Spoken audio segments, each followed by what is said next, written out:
You're listening to Ernestly Speaking, the only weekly podcast that covers friends, foes, and anything that goes. And now, for your badass host, Ernest Owens. And we're back for another episode of Ernestly Speaking with your host, Ernest Owens, myself. Well. It is Libra season in full effect, and I am feeling it as a proud Libra. I'm an October Libra, let's just be very clear, which many of you already know from listening to this show. But there's always new listeners, and the numbers keep climbing and growing on the charts. You know, I just love that for the past several weeks, there has been consistency. We have been in the top, 125 of all news commentary podcasts, and it's just been great to see it. The consistency, the listenership, even where we're not doing specials or anything that's like, well, I think all of my episodes are explosive, but this one's a little explosive. I mean, you all see the title, you all know what we're going to get into today, but it's just great to see that there's just this new following. And when we look at the analytics, which I'm all into because I'm so data driven, to a degree, it's interesting to see how there's new audiences and segments of the country that are consistently listening. Like there's a strong DC, New York, LA contingency of listeners now. And that's something that we've been able to see for the past month, that there's been this active listenership in different parts of the country, not just Philadelphia or Jersey, of course. So that's awesome. And it's just a testament to the show having national appeal. And of course, we have our international listeners too. So shout out to the folks over there in Denmark, and shout out to the folks out there in Argentina, who listens to the show. We got about, I think, 7 or 9 listeners in Argentina. I don't know what's, people like to listen, but it's been great. It's been an awesome experience seeing this podcast continue. And I'm just personally, proud of myself and give myself a pat on the back right here, because I just, was always wondering will people really, really listen? What happens is that you can launch a project and everyone's excited about it for that first couple of weeks, and then, momentum kind of burns. But this has been something consistent, and I did not have in my game chips or game cards or predictions that I would be a podcast hit in 2021. So that is something that I did not see at all. I did not foreshadow that, but here we are, and it's just been amazing. So thank you all for listening. Thank you all for spreading the word. It's also just been fun to realize that I have listeners that I didn't think I had, certain people, demographics to a certain extent don't exist. And that's what I'm learning. The people that I think are listening to my podcast, they are listening, but then there's people I have no idea would be listening, that are completely not who I thought would be listening to this show. But I guess, the message and the style, it resonates, and it definitely has done that. And I realize more and more now that I have a really broader audience than what I have envisioned. And it doesn't necessarily people who reflect my political beliefs or my racial identity or my sexual orientation clearly. It's people who just, I don't know, like to hear something different. And I've had a lot of listeners who will tell me consistently, they listen to it while they're driving on the road. It's good to listen to while they're getting work done. It's interesting, and I'm happy that I'm able to provide that. And I always thought that this format, the narration format versus having guests, because every time I tell people I have a podcast, they're like, "Oh, well, what kind of guests do you have?" I'm like, y'all know, we have guests. We have seldom had guests. And when we have, it's always been something, special. But I rarely have guests. And I think part of it is because I do like this type of format. And I think that it works. And clearly it does. And a lot of people can't pull this off either. A lot of people cannot do, a 2-hour podcast and just talk about the issues with, insight and clarity and in real voice. But that's my upbringing. I came from the talk radio background. As you all know, this podcast is an iteration of a TV show I did for Philadelphia Community Access Media And then before that, it was a 4-year radio show that I did. And I rarely had guests on. It was college radio. It was called Ernestly Speaking back in 2010. And it was the same type of format, except we were talking about different things back then because I was, it was a different time. But the show has always had this type of format because I believe that there was always an audience of people who just wanted to hear straight up talk. And they didn't want all of the other stuff, the jingles and all of that.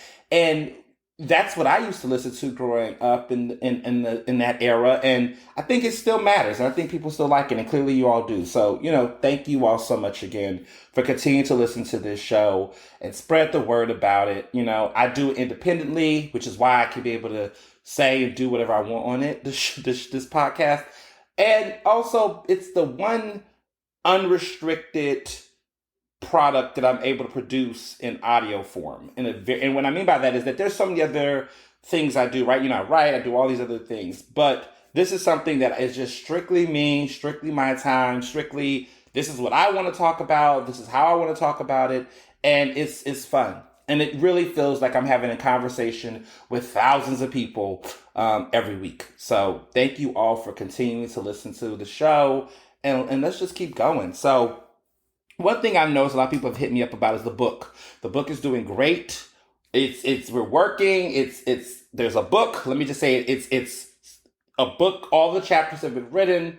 Now I'm in the editorial process and phase, doing all of that. And things are coming together. That's I've learned that the book industry, they don't let you can't say everything. You can't throw out dates. I mean, I can only throw out the dates that's been public, which is that the book is coming out next fall, fall 2022. That is the tentative scheduled date. It's fall 2022. But I can't get into all the specifics and excitement, little bells and whistles coming along the way. But what I can say is that I have written a book. It is going through its processes, its drafts, and everything is looking good. I'm feeling good about it. I know you all are going to love it. And that's all I can say. So what else can I say? So this week, I was in the newspaper. I've been in the blogs. I've been everywhere this week. Libra season has definitely got off to a big swing, okay? On the front cover of the Philadelphia Tribune for their most influential list. And last week that announcement came out. But it's interesting because, they got me on the front cover of it and interviewed me as one of the new honorees on the list. And it's just been interesting to see how, people change when they see you in different spaces. People who've been following my career and my journey long before this podcast know that this has definitely been a Herculean effort that has come from the very, very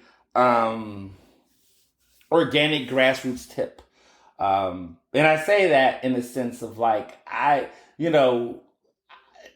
of these things, these honors, this access that I now have and I'm starting to, get, was something that was easy. I think a lot of people now look and say, of course you're on that list. Of course you're there.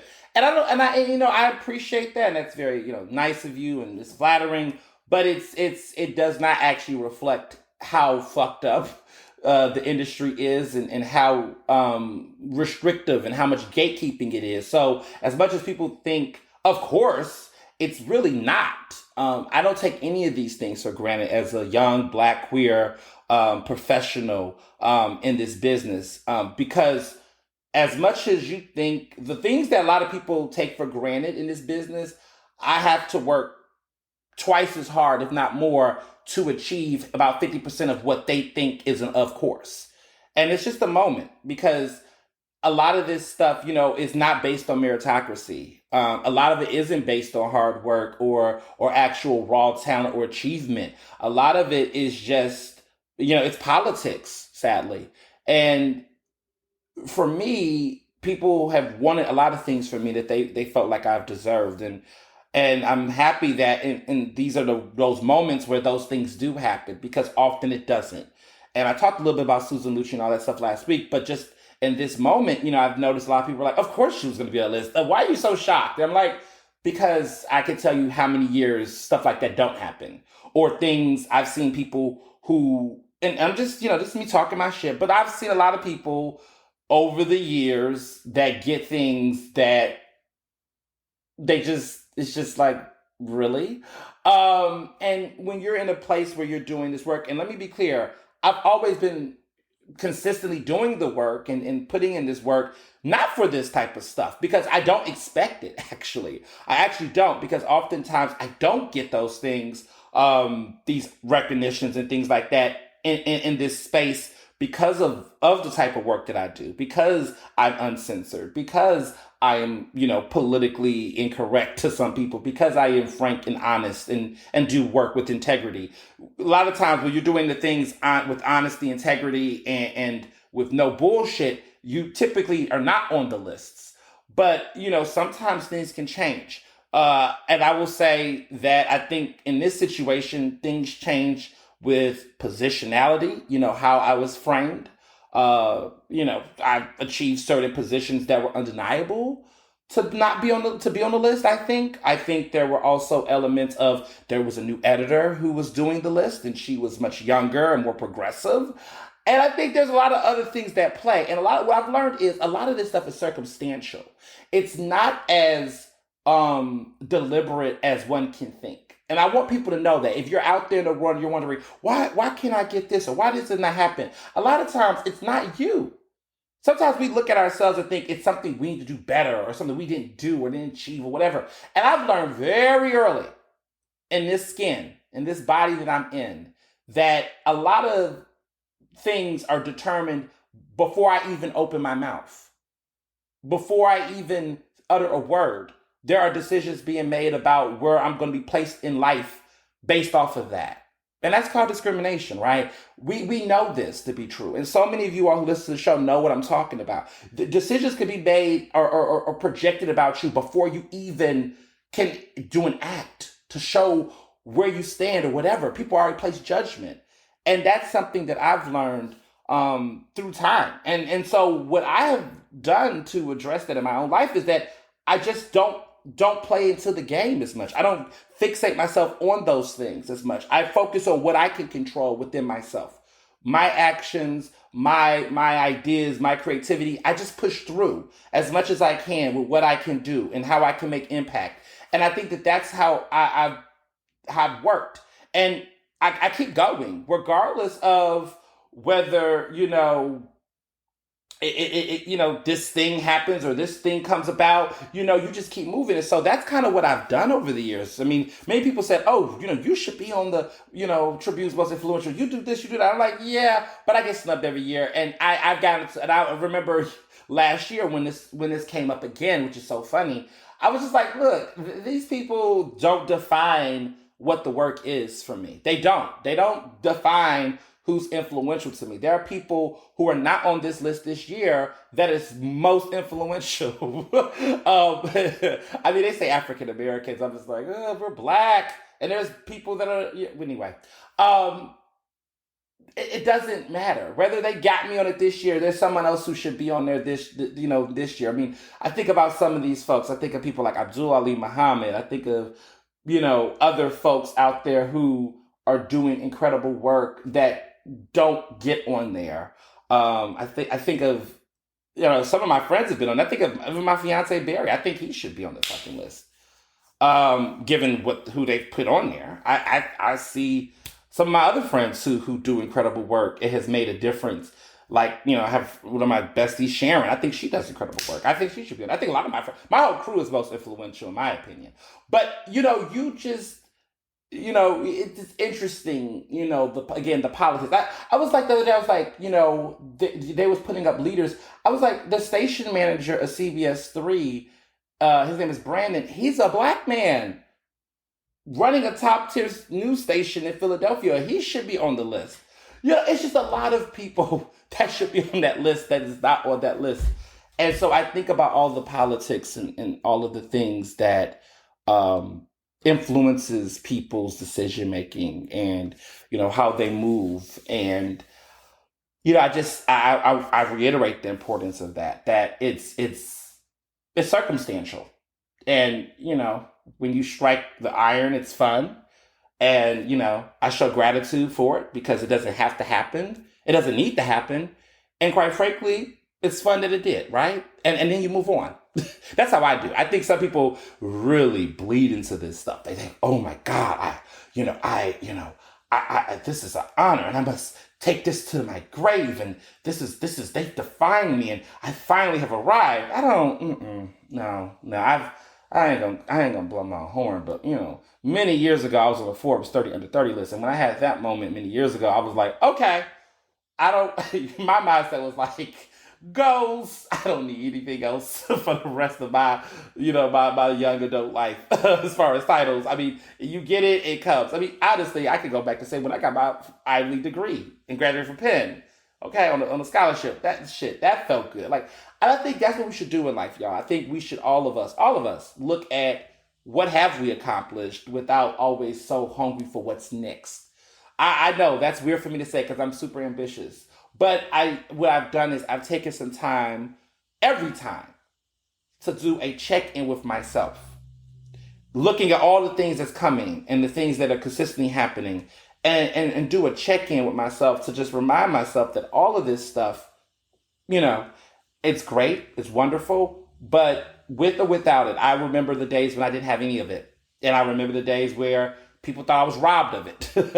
And coming into a space now where these things are coming a lot easier to achieve and obtain, my mindset is I recognize the politics. I'm not mystified by the glossiness. I'm not mystified by all these new people who pop up and be like, oh my God, you finally arrived. I'm so proud of you. And it's like, I mean, this is the only place I can really say it like that because the people that listen to this podcast, you're devout listeners, right? Y'all see it on the social media. That's all I got to say. Y'all see it. And I am very nice and gracious, and I'm going to always say thank you. I'm going to always like it. I'm going to always say thanks. But behind the scenes, y'all know. And it doesn't even have to be said. I mean, what's understood doesn't have to be said. I think sometimes people feel like you got to, go off. No, not always.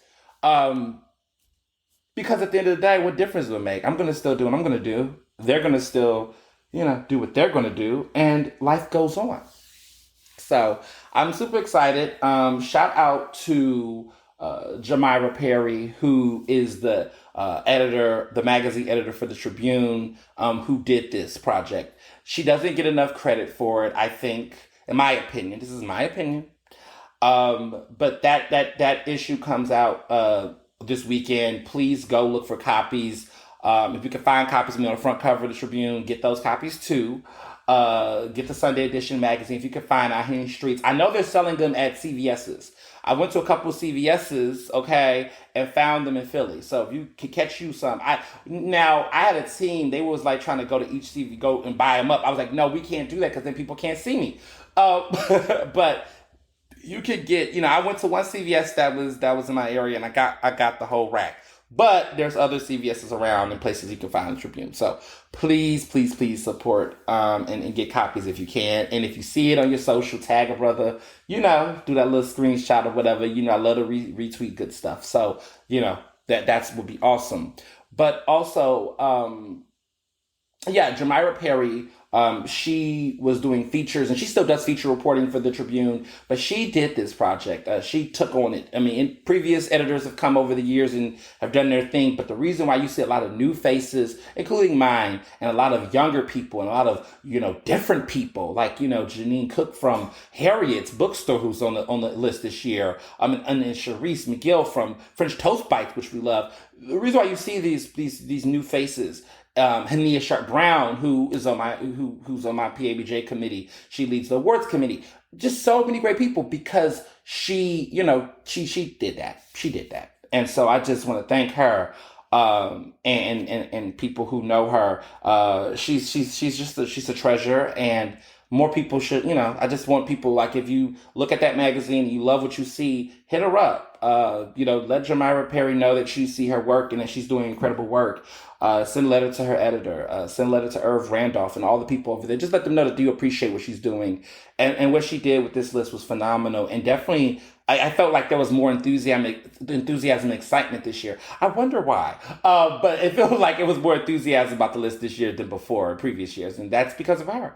That's what happens when like I said, circumstantial. Things can change. And so you should always just kind of have that in mind that anything can change. You could go from being snubbed one year to being on the front cover the next year. I mean, that's my testimony. That's what keeps me going is I've seen things in my life go from 0 to 100 real quick because of a change of guard, a change of command, a change of perspective, a change of thinking.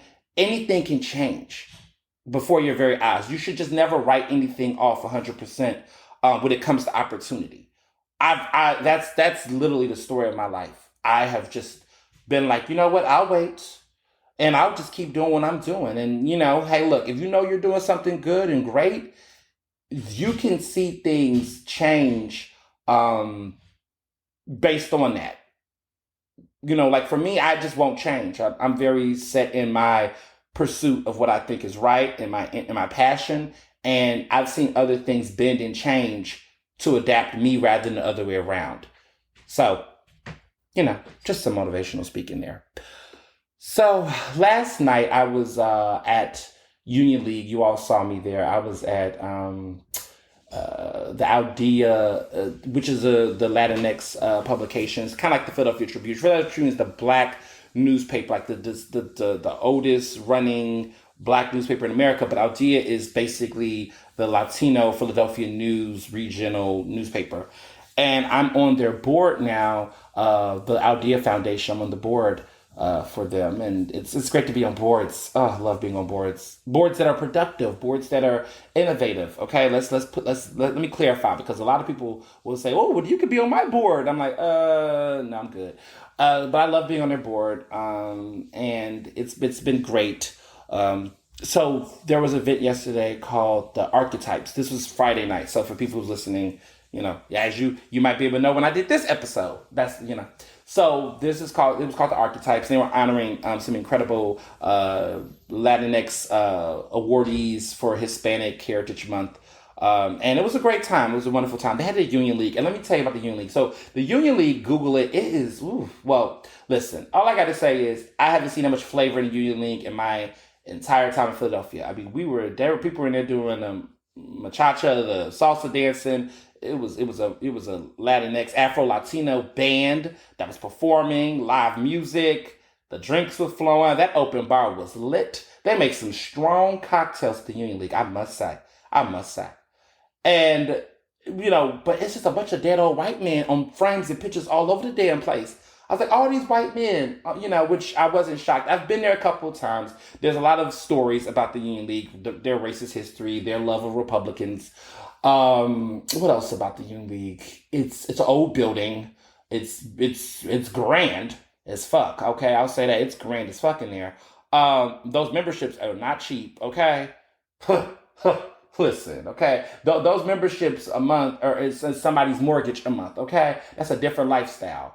I know some people who have memberships have taken me there, and we've had dirty martinis and cocktails. Well, I didn't have a dirty martini. This person did. She knows who she is. We're good Judies. I love her. She had an event there many, many years ago, and, some people might know what I'm talking about, but maybe they don't.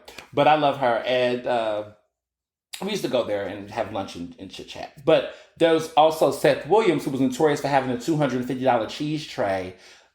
This is our disgraced former district attorney, Seth Williams, who apparently the money that was from his mother, supposed to go to his mother, he used to pay for other expenses, like having that big old $40,000 roof repair, and also spending $250 on cheese trays at the Union League. So that's what so the Union League has been some mess. But let me just say, I've seen the tray. I saw the $250. I saw a cheese tray at the U League last night. That cheese was good. I don't know if it was worth $250 though, but here we are. The tickets to the Aldea event last night was $500 a pop, but it was for supporting Aldea, and the event sold out It was a super successful event. It was over 200 people there. They had vaccination mandates, which was super, super, super dope. And we had a good time. It was a lots of people. I mean, it was an outdoor event, so it was diversity. I mean, it was just nothing but black and brown people there. You know what I'm saying? It was a good time. And it was interesting because I hadn't, been in the union in a minute. So to be able to see all these people and all of that, that was fun. And also, being a board member and going with my fiance and, being on the steps and taking pretty pictures. That's always fun. And also, I did something for the first time that kicked in fall. I've never worn a turtleneck in over 15 years, maybe longer.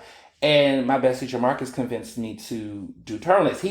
First of all, he's a turtleneck lover. Like he's always been about turtlenecks. I've always been like, turtlenecks. I don't get it.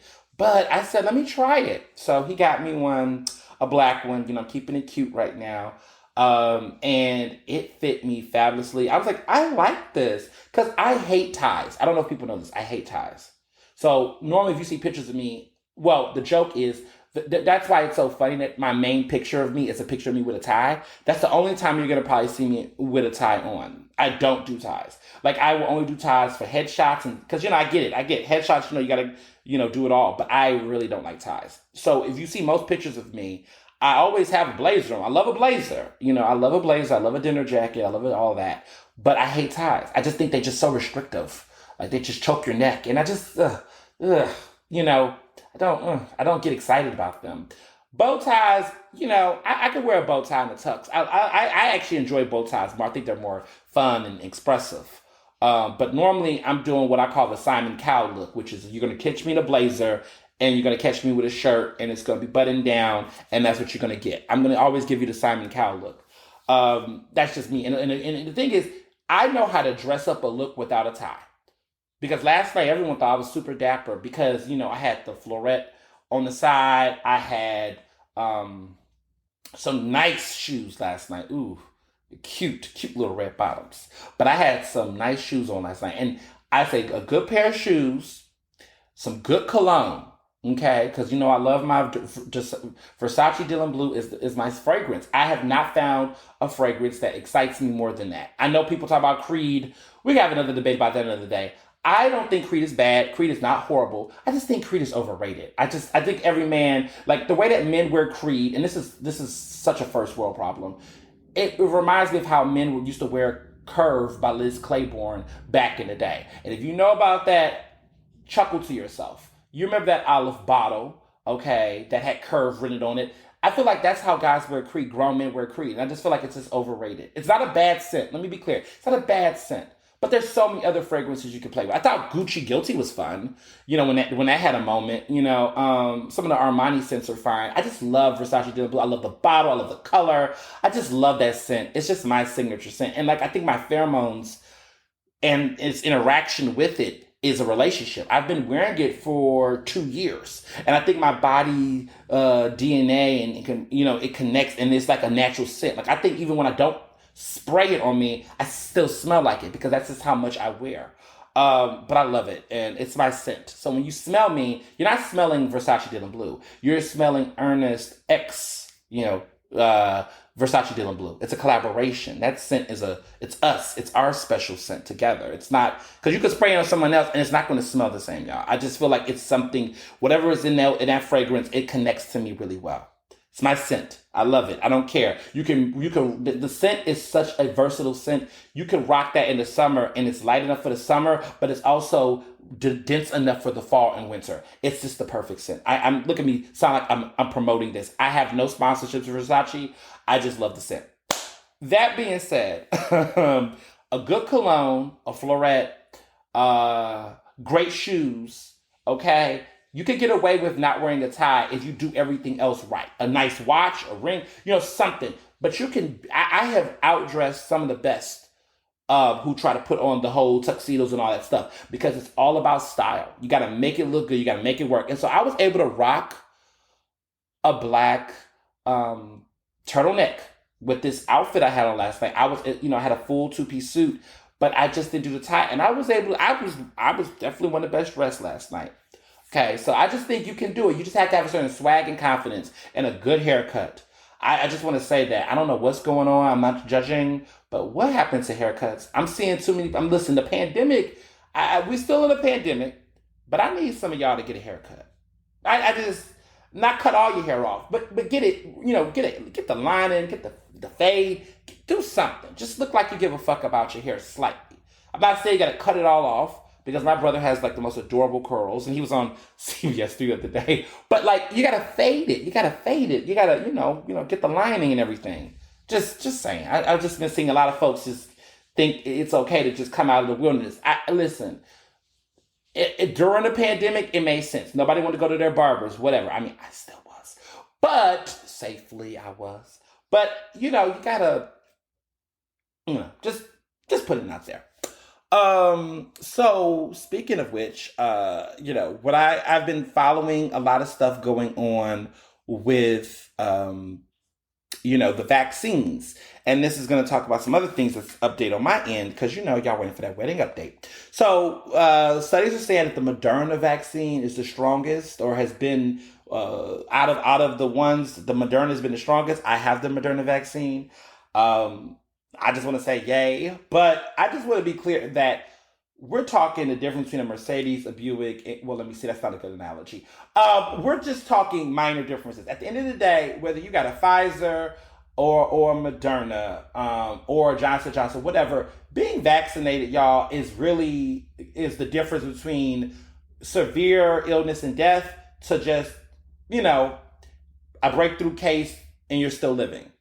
I think it's that serious to me. And I just think that people should just, there's a lot of talks about whether people should get boosters or not. I know there's some stuff around Pfizer with boosters, people who are super older, over 65, those who have HIV, those who have other serious transfusion cases need to get a booster. Get a booster, y'all, for that. There's also coverage that other folks like myself don't need to get a booster. I don't fit any age requirements and health situations where I would need to get a booster. And so right now, the FDA are just saying that a booster is not required for someone like me. And I think there's some truth there, right? I think that for me, I'm on Moderna, which is already strong enough. I haven't had any breakthrough cases. I haven't had anything. So I do think to a certain extent that's good. I did hear about what happened on The View. I don't want to be a conspiracy theorist, so I won't. But I would just say that, it's interesting that, two of the hosts that were that would have asked Vice President Kamala Harris on Friday the tough questions, Sunny and Navarro, they would have asked the top two, they would have asked the toughest questions about Haiti, about the border, about other stuff. And I just think it's interesting that, in the middle of a show, before Kamala would come out or do the interview, they had to be taken out because they had breakthrough cases. Interesting. That's all I'm going to say on that. So I would say that as far as, vaccinations go, get them, y'all. There's been conversation that people who are working in certain types of work, essential work or things, they might need to get a booster. That's being recommended for some folks. But I think what we can all agree on is the importance of getting them. My mom had a coworker who recently passed away due to COVID this week. And it just was a reminder that this is still killing people. You still need to get vaccinated. It's not a joke if you haven't. And it's fall now. And it's time to get flu shots. I really think, I got my flu shot the other day. I'm a big old CVS fan. So, I love my CVS coupons. So, I got my $5 off 20, which I look forward to every year. I remember, I think they used to do the 30% off or 20% off, but now they got a specific dollar amount, which is great. But I got my vaccination and my flu vaccination as well. So get your flu shot, y'all, because honestly, I keep telling people the likelihood of you getting the flu, getting the cold and COVID and all these things go up high when it comes to this type of season. So you want to protect yourself against both because you can die from the flu. The flu is deadly. It is very serious. Like, no one wants the flu. I haven't had a flu. I don't even know if I ever had a flu in my life. Maybe when I was young or something. I feel like when I was little, I was getting sick faster because kids were dirty and nasty and people wasn't washing their hands. But I feel like as I've gotten older, I haven't been, severely sick or anything like that. And that's because of the fact that, I have more control, I believe, over my health. And so when given the opportunity to get a flu shot, I got one. When given opportunity to like tell people to back the fuck away from me if they were sick, I was able to do so. But children don't have a choice. And so do it for the kids. Do it for the kids. Do it for yourself around kids. Because kids, there's a lot going on with kids, right? So you need to do it regardless. And I think that's the most important thing is that, we're seeing numbers, the numbers around kids getting COVID and things like that. That has been a thing lately. Get vaccinated for the kids, get a flu shot, get all of the things. Because honestly, all this fear mongering, you can die. I think every week I've seen a new story of a person not getting vaxxed, and I'm seeing sad stories about weddings. Somebody that was about to get married that died before the wedding date, or a situation where they just got married and then they got COVID and then they passed away. Like I'm seeing a lot of these stories pop up. I don't know if you all have too, but there's stories, and then families are like using this as a way to spread awareness, and they're trying to be optimistic, and that's just like, damn. And I had some real conversation with my family, just like I'm so happy we all did. I'm so happy we all did, all of us. And I'm happy that my wedding party did. That everybody, all 100 of my folks from my wedding that's coming to this are fully vaxxed. I'm so happy about that.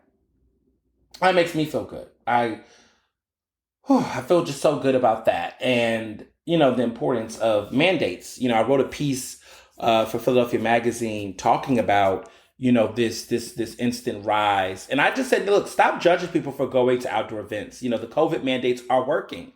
They are. They're working, y'all. They're out here. They're working. People are. Like I gave two big interesting case studies. And I'm so happy that I would say this because I spoke to a spokesperson from the Philadelphia Health Department. But for starters, Lollapalooza. Y'all remember Lollapalooza, those big old crowds. 385,000 people was there for those 4 days. And I remember everyone was on here being Debbie Downers, all on social media doing the whole, oh my God, I can't believe that's COVID. Oh my God, that's a super spreader. Just projecting all of this. And nobody was reading any facts and details about the event and stuff. They just saw crowds and said COVID. And I see that happen a lot where anytime there's group gatherings, group events and things like that, people just yell out COVID, COVID, COVID, COVID. Just put that out, speaking death on people. And I get it. I get that there's a frustration with this idea that people are unvaxxed and yada, yada, yada. But what people don't understand and did not know, and I guess they didn't care to because they just wanted to just judge things off of images, is that Lollapalooza mandated that in order to come to that event, you had to be fully vaxxed or you had to produce a negative COVID test within 72 hours. As a result of that, only 0.002% of the entire group contracted COVID. Let me say that again, 0.002. Okay? That's how low the cases were. That was how low the cases were. Around 200 or something people. Out of 385,000 people. So, it was not a super spreader event. So let's get to Philadelphia, because that was exciting for me to explore, because I wanted to follow the Made in America.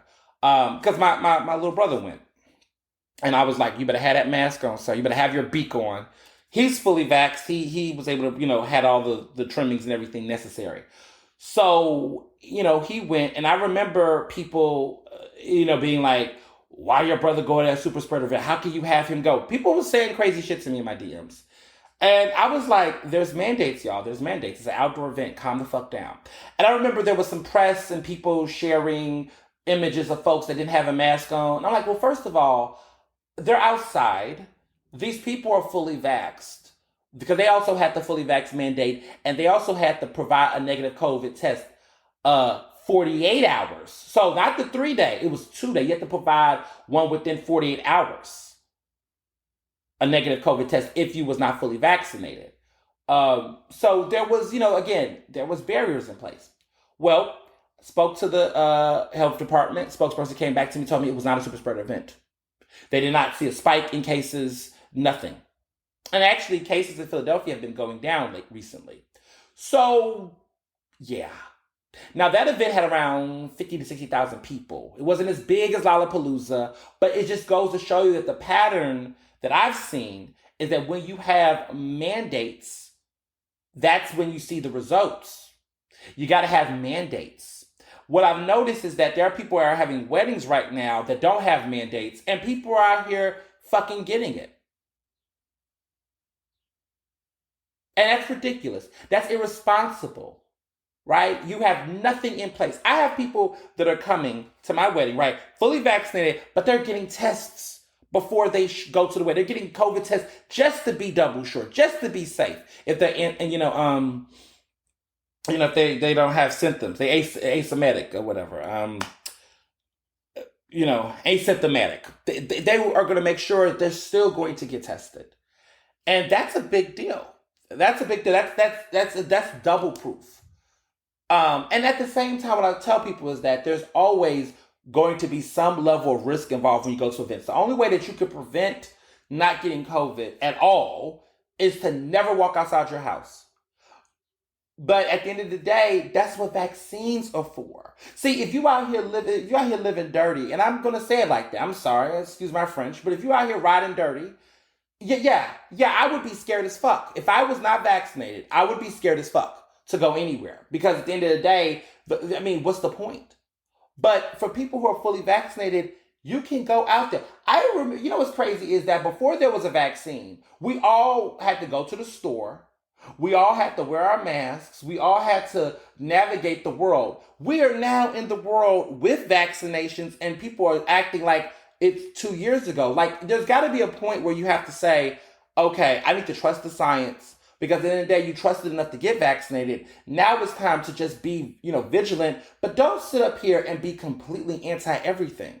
I just think that's just not the right way to go, because then it feeds the monster of cynics and conspiracy theorists who are trying to invalidate the vaccine to begin with.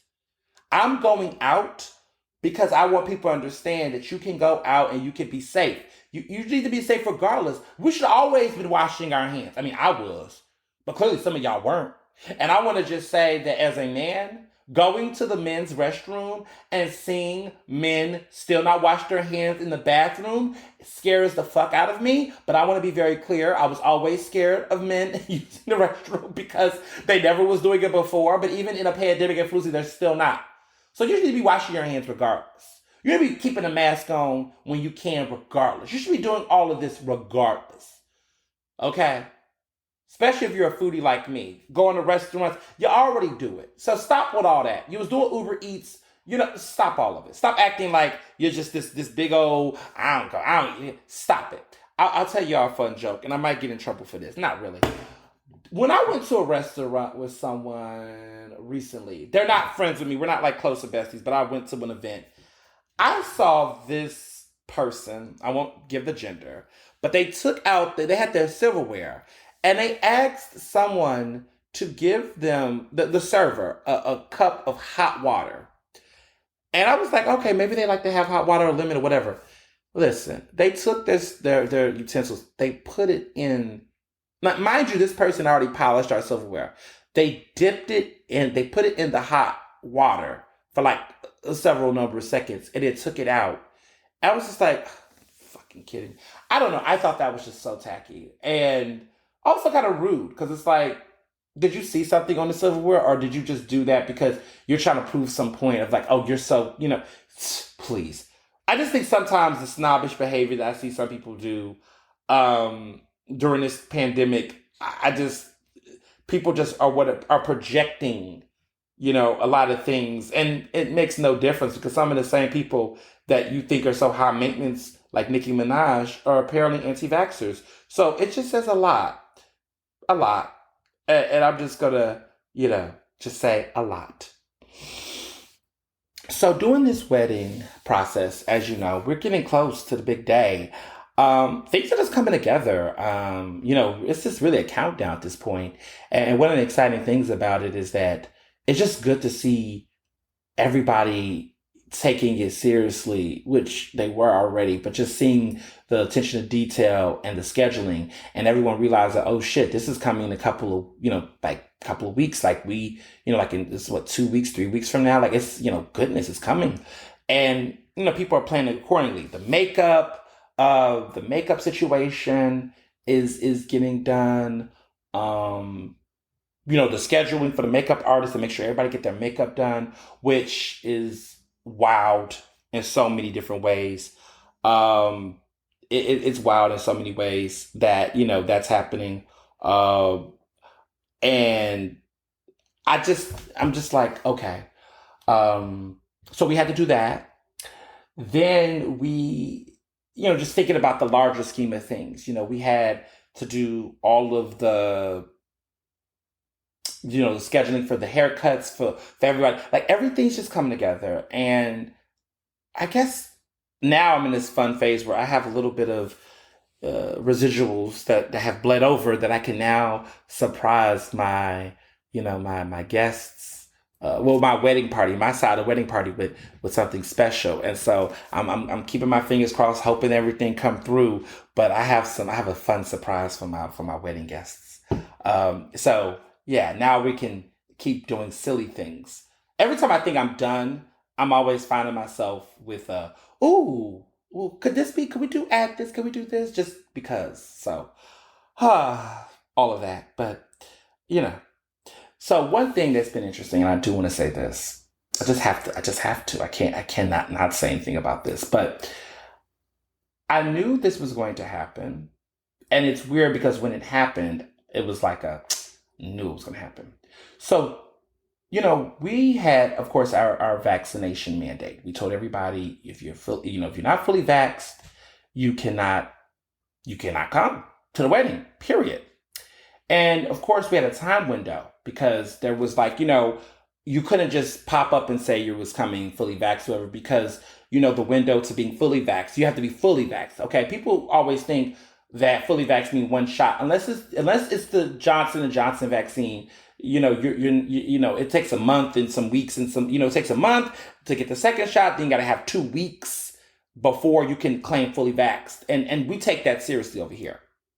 So for our wedding, of course, you all know September 1st was the cutoff date. So if you didn't get your first jab by September 1st, you would be too late to be able to go through the cycle. Unless you was getting Johnson & Johnson, but you would have to disclose that to us that, hey, I'm going to go get the Johnson & Johnson vaccine. That would have changed some things.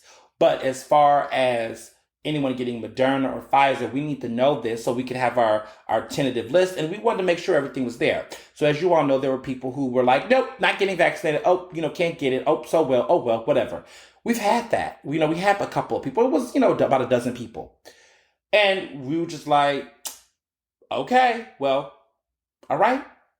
And, personally, I was pissed as fuck. But listen, I, invited new people. I was like, okay, time to get some new people. Time to, get the new list, update the list, get some new people. Let's switch this up. Chop, chop. That was my whole attitude about it. So folks got that special call off that wait list, had that miracle call. They was ecstatic. They was excited. They were like, oh my God, I'm coming. Yay. I super, super elated. And I felt good. Okay.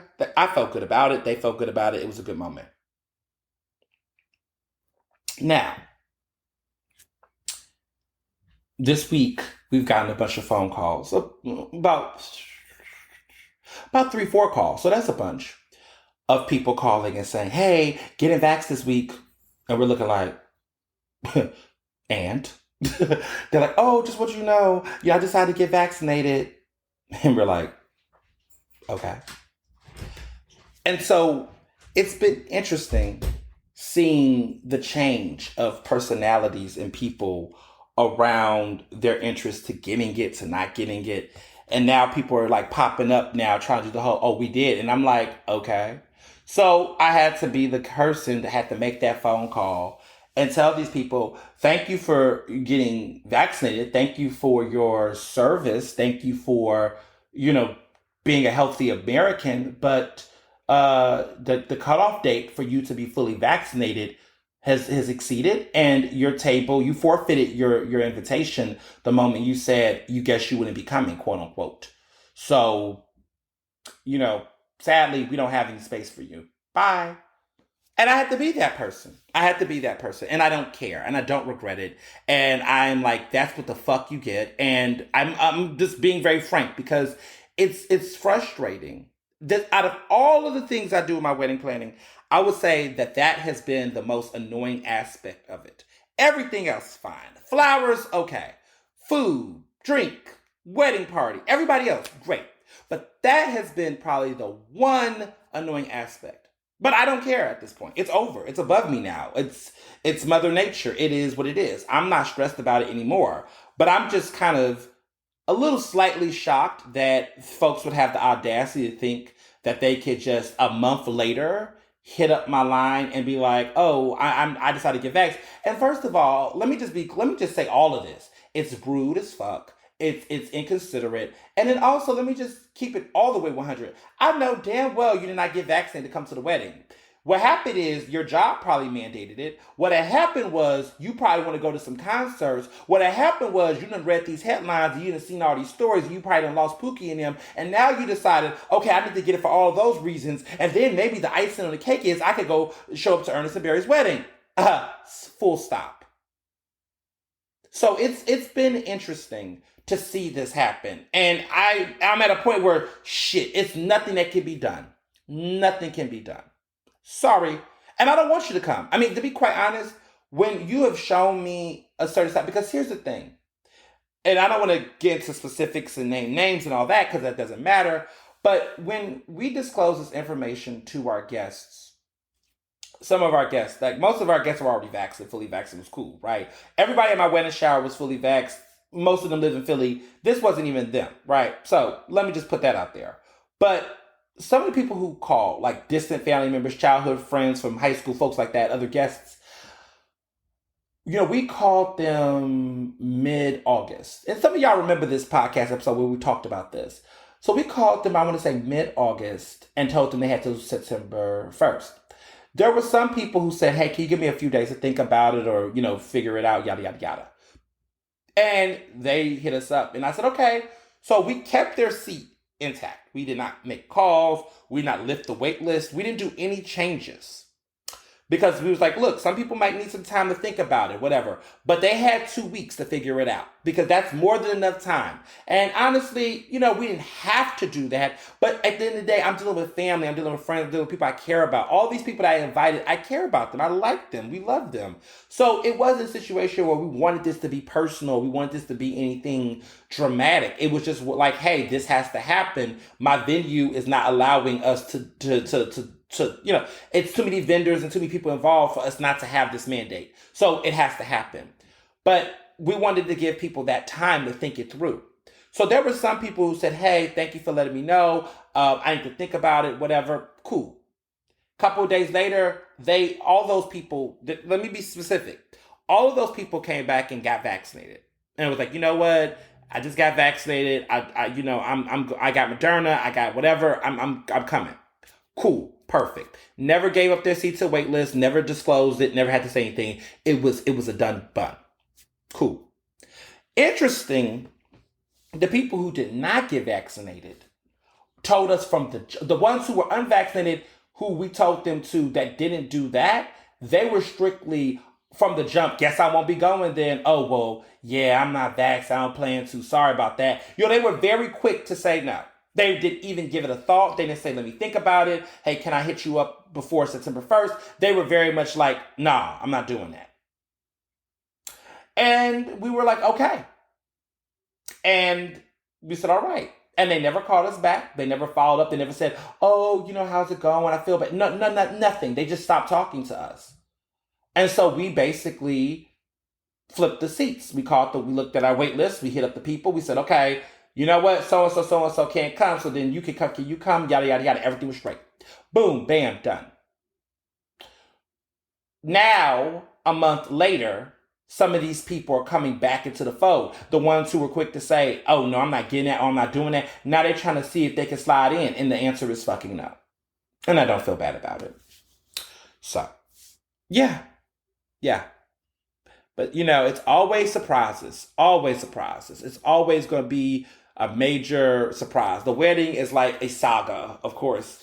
Like every time you think everything is one way, there's always going to be a surprise. So that's a surprise.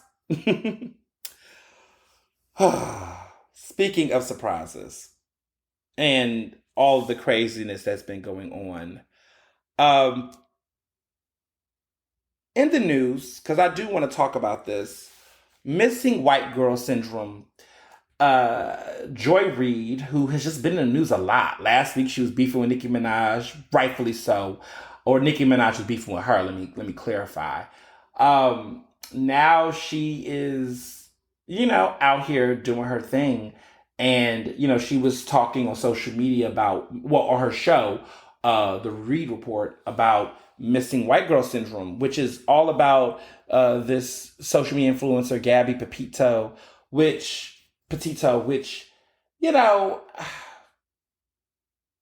I mean, I feel like we have a sense. I think it's fair to say that the boyfriend got something to do with it or know something. Because why are you running? Why are you running? When white men run, that means they're guilty.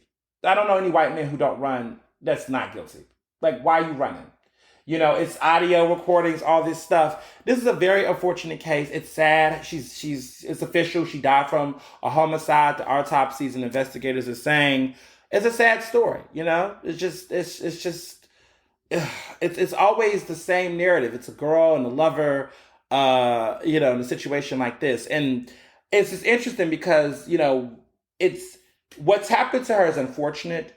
And, I have thoughts and prayers for her family and people who knew her and loved her. It's just an unfortunate situation, and I hope that she gets justice. And I think because she's a white girl, she will get justice, because white women in this country that die don't have to wonder if they will get justice or not, compared to the countless black and brown folks who it's always a question whether or not they're going to get justice. So we know that Gabby will most likely get justice. Her family will get justice. There will be a crime rendered. The criminal courts and the justice system will work in her favor, as it should for all people, but she will definitely get it, and she deserves it, because what happened to her is unfortunate and it wasn't right.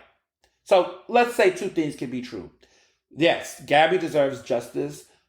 Her family deserves justice. Her family deserves answers, and she will get those things. But what's also true in this country is that there are countless black girls that don't ever get any level of media attention and any level of justice for crimes that happen to them. We see this with Breonna Taylor. We see this with so many other nameless, faceless black women and girls in this country that are missing.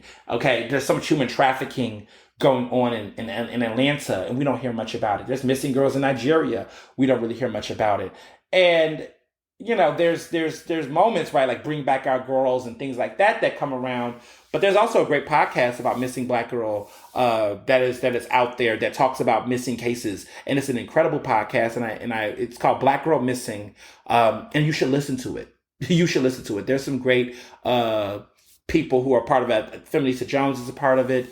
A couple other folks, black women who have been, talking about it. I know Leslie Mack shares episodes of it. Other folks have been talking about it, but it's a great podcast. And they're talking about these cases that no one else is talking about. And I learned so much listening to it. So please, please, please look them up on Twitter and social media and get into this podcast. Because right now, I think that should be, I want to give people alternatives of like looking at some of these other cases. There are people that are talking about this on a regular basis, and they should be listened to. So yes, please listen to that. But to get into this white girl, this missing white girl syndrome, basically it's a phenomenon where the media and society turns its attention immediately to stories of missing white girls in the country, in America. I can remember famous missing white girls. I don't know any famous missing black people, except yesterday, Kelly Price, who was missing for 5 seconds and then was found, or she was just trying to get away because she had a COVID situation. That's the R&B singer Kelly Price, when she kind of went missing and people was worried, but then quickly everyone was like, calm down, she's actually fine. Her family was able to identify that she was alive and well, but it was a lot of mystery for 5 seconds. But I just hope Kelly Price is doing fine. But outside of that, don't know that many. And there's some stuff that happened today, like this week. Jelani Day, this black man who family was asking for answers and trying to find him for over a month, finally got answers. He's dead. He was found, he's clearly was killed. But it took a month for them to get the remains, for people to speak out. And this happened the same week where instantly Gabby had all the attention, all the dogs, all the media's attention to find her and to figure out where she was. And the attention that they give to white girls compared to the rest of us, or white people in general that's missing, it says a lot. And so I think about my childhood, and I know more missing details and stories about white people who get immortalized even after they're missing. So the number one person I think of is Elizabeth Smart. If you was born before 1992, because I was born in 91, anyone that was born before 1992, because I want to be clear, I'm looking at you have definitely heard the name Elizabeth Smart. You remember that name. Even to this day, I still remember the name Elizabeth Smart. Number one missing white girl. I remember for weeks on weeks hearing about Elizabeth Smart. And her being missing and being found and everything that happened. That shit was crazy. And they did a movie about it on Lifetime. I mean, it was wild. Books and everything. Then Nally Holloway, the girl from Aruba. Every time I think of Aruba, I think of Nally Holloway. I think of Aruba. I'm like, don't people go missing there? Like, I'm scared to go to Aruba because I keep hearing, every time I hear Aruba, I think of somebody being missing. And I remember Nally Holloway, her picture and her blonde hair, and she was on the beach in the sunset. And it was a sad story, right? So I just remember these names and these locations. You can't take it out of your head because that's how much the media permeates it. So every time a white girl is missing, you're always, everything stops. And so now Gabby Pepito is Elizabeth Smart Elizabeth Smart lived, but she's the Nally Holloway from my brother who is at Temple, who's 18. That's his, Nally Holloway. Girl who goes on vacation and things happen. That's interesting. But a new generation of people, Gen Zers, are going to now have their missing white girl moment. And it's sad because in this day and age, there's so, it's just like, come on. So it's just something to think about. And I want to be clear to people that again, not that I have to keep reiterating myself, but unfortunately people like to have selective amnesia. No one is saying, when talking about this, when black people are talking about this, no one is saying that these people do not deserve justice, that their lives do not matter, that they should not be found, that they should not have answers. What we're saying is, like we have always said, when it comes to the conversation, Black Lives Matter. No one is saying that white lives don't matter. I don't think society would ever make us not see white lives as not mattering. What we're saying is the energy is not being kept across the board for various communities and groups, and it's reinforcing white supremacy when you only center missing white people only. It shows us a level, actually, that Black lives don't matter, that other lives don't. And that is what is the conversation, that if we were supposed to be having these conversations a year ago during racial uprisings, the conversation is supposed to continue. And we're supposed to be dismantling white supremacy on all angles. And people ask me, well, you're in the media, quote unquote. What's your take on this? What is your thoughts on this? What is this, that, and the third? Okay, let me talk about that real quick. My whole thing is that, like I've said before, and I'm going to reiterate this in journalism, we need to diversify all sectors of a newsroom or a news beat. What I mean by that is that it's not enough just to have black journalists or black and brown journalists and whatever. We got to look at where we're putting our black and brown journalists and how we're encouraging to cover issues. They can't all do sports. They can't all do entertainment and arts. They have to do politics. They need to be doing community affairs. They need to be covering crime. We need to be all over the place. And I think that what's happening with a lot of newsrooms is that they're interested in the quota, but they're not interested in the versatility. So there are newsrooms in this city, in Philadelphia that had gotten hit by this that don't have any people of color or any black people in their breaking news sector. So all the people breaking news is white. You don't have anybody covering, any black people covering crime on the crime beat, or you don't have anyone covering other things. Like, we should be covering all the sectors. Even food. Hell, we don't have enough black and brown writers in the culinary sections. And we're a part of all these aspects of culture. We're covered heavily in them as subjects, but we're not actually being allowed to edit or revise or to add input on sensitivity for these stories. That's a problem. And so that's how we get these issues. That's how we get situations where we don't see diversity in coverage around missing people, or the sensitivity of how we cover shootings or crime or things like that, because we don't have diversity in any of that. So that's how you fix the fucking problem. I think the problem is that there is an answer and everyone keeps skipping the answer. The answer is you need to diversify and promote black and brown journalists in the media sector when we're talking about media issues. This goes for the Emmys too, because the whole Emmy so white situation got me pissed off because they got all those nominations. And listen, let me say this, let me be clear. There were some people that deserved to win, okay? Kate Winslet and Mare of Easttown, that was my fave, and she won, and she should have won, okay? I liked her in it. She was phenomenal. But then you got people like, Mr. Tobias, who won Best Supporting Actor in a Drama Series, who beat out Michael K. Williams for, Lovecraft Country. Please. Tobias Menez, like Mendez or whatever his name is, like he in The Crown, he was a better supporting actor.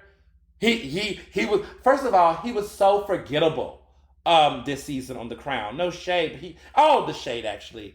I mean, this guy was Tobias Menzies, who was in The Crown.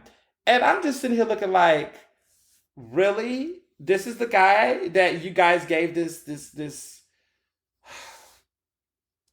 that's your best supporting actor? Disappointing. Very disappointing. And then, other categories. I mean, even, for example, Ian McGregor, winning, Best Actor in a Variety Series. I mean, I'm not crazy about Hamilton, but he won for Holston, the designer and all that, and another straight guy playing a gay guy. Ooh, groundbreaking. But, when you look at the other people who was in that category, I just, Leslie Odom could have won that.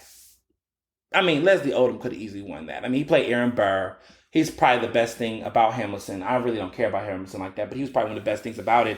He could have won that. So it's just interesting of some of the people who did win. I mean, I was very happy for, the incredible show and actors who won at the Emmys that were black. I mean, it was not that many, right? RuPaul gonna keep winning, right? Which... Let me just say, straight people ruined RuPaul's Drag Race. Straight people ruined it. I mean, it's their show now, okay?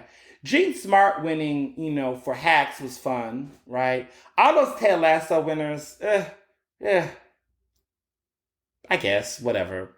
Wasn't crazy about it. I mean, I say the show's not good. It's just, it just goes to show you. But Michaela Cole, who won for Best Writing, and she beat Brad Inglesbury, which I was shocked about that because his writing on Mare of Easttown was really great.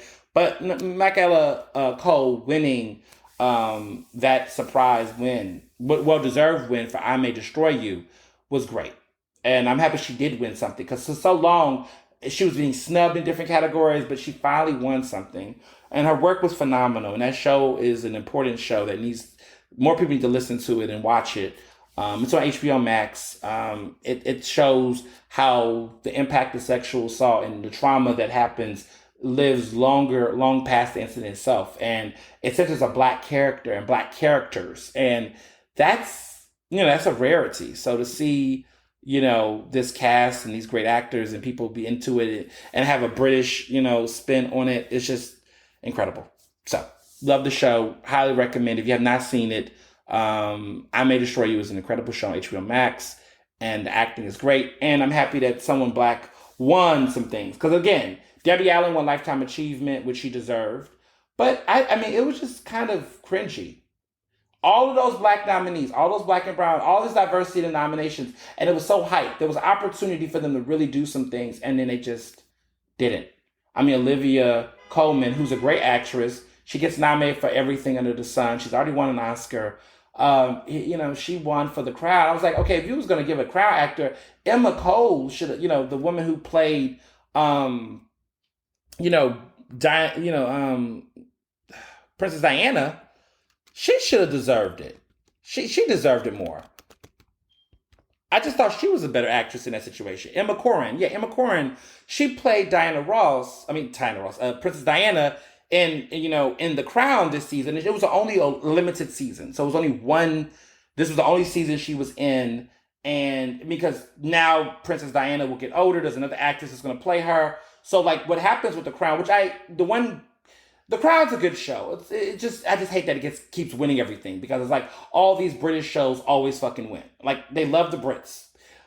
The thing about it is that what I do appreciate about the show is that most of the characters age through time. So they're like, look, you can't be young and old. We gotta keep it moving. You don't get to be the same character. We're not gonna put on prosthetic makeup. The fun of The Crown is that they find great Hollywood actors to play the older versions and young versions, so everybody gets a slice of the pie. And what's cool about it is that an actor doesn't get to stay on the show for 5,000 seasons. They get to have about 2 seasons, and then they got to move on, because now we get into a different decade, and so-and-so about to be 70, so we need a 7-year-old play that character. I think that's genius. I think that's creative. And a lot of shows don't do that, because a lot of times if they have a really good actor that's popular, they want the actor to age through the show. And sometimes people can't do that. It looks good to see different iterations. And that's how they keep the show moving without having to age the actors. They just kind of like, okay, look, you was like Emma Corrin.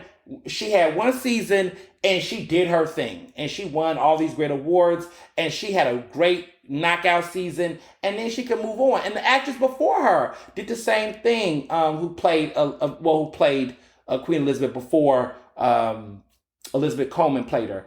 Now Amelia Stannard, or whatever her name is, she's going to be playing the older version, and Olivia Colman's no longer going to be playing Queen Elizabeth, but she got her Emmy. So I feel like all of you that's playing Queen Elizabeth has gotten Emmys. I just a pattern I've known, based off of the pattern. I've noticed that, like, it's been an interesting, Claire Foy was the original Queen Elizabeth, and she won an Emmy for Best Lead Actress. Now Olivia Colman. So I guess everyone loves queens. Everyone loves queens. Queens New York, Queens on TV. It just seems like there's a bias, clearly. So anyway, I just, would have loved MJ Rodriguez to get it for Pose. Would have been fun.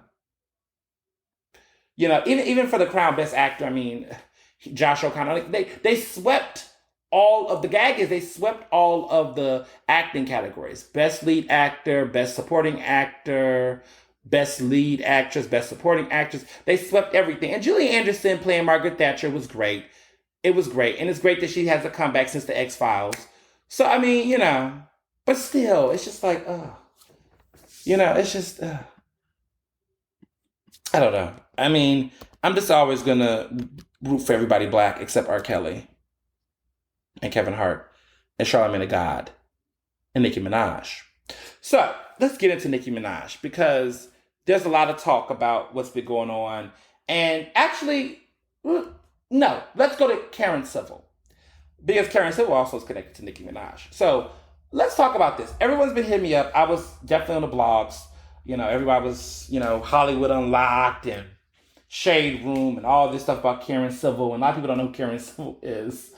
And now they are, right? She was trending worldwide on Twitter last week, and she's, everyone's talking about her, and she's talked about me, and I've talked about her, and everyone's like, what the hell's going on? And I didn't really want to bring all of it too much to my Instagram, because it was just too much going on in general. I mean, Twitter was definitely buzzing, but I was like, this podcast is an opportunity to really unpack some of the stuff that's been going on and my connection to it. As you all realize, I've lived quite a life and continue to.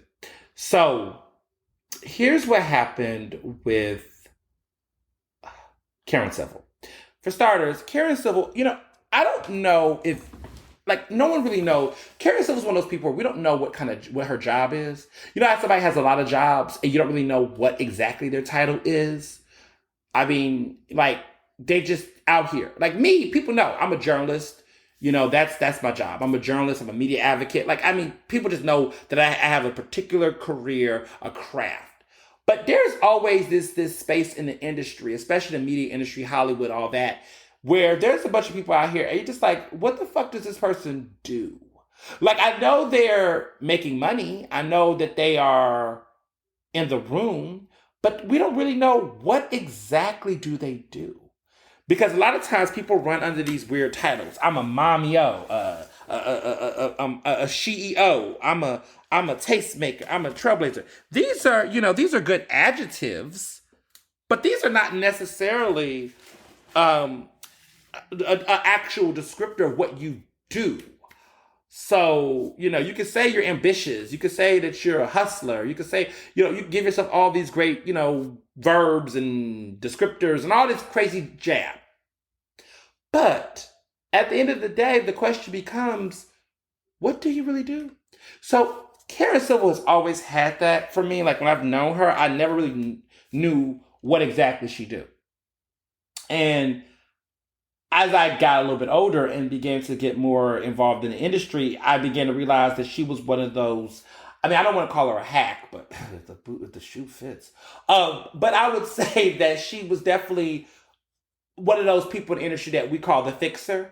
So she's the person that behind the scenes, she's pulling strings, she's cutting lifelines, she's moving stuff around. She's the person that people hire to do things behind the scenes. Okay? That's basically what I end up, piecing together. She does a lot of outward, I guess, philanthropic things, consulting, it's kind of vague. Okay, y'all, it's kind of vague. Let me do a Google search because I believe that, people should, okay, so Karen, I guess, so she goes by the term, she's an American social media and digital media marketing strategist. Okay. Okay. That's the title. So I always tell people, and I know people gonna get their feelings hurt, but anytime I hear people use the word consultant consultant if you have a firm, sidebar. But anytime people call themselves a strategist, that's always a red flag for where the fuck are you? What the fuck are you doing? What do you do? That's just, I feel like strategist or consultant without a firm is always a red flag. For you just whatever. We just gonna, I'm an entrepreneur. All these, that's always a red flag. So she refers to herself, she has a Wikipedia page. She's 34, she's from New York. She went to Union County College. And she identifies as a social media and digital media marketing strategist.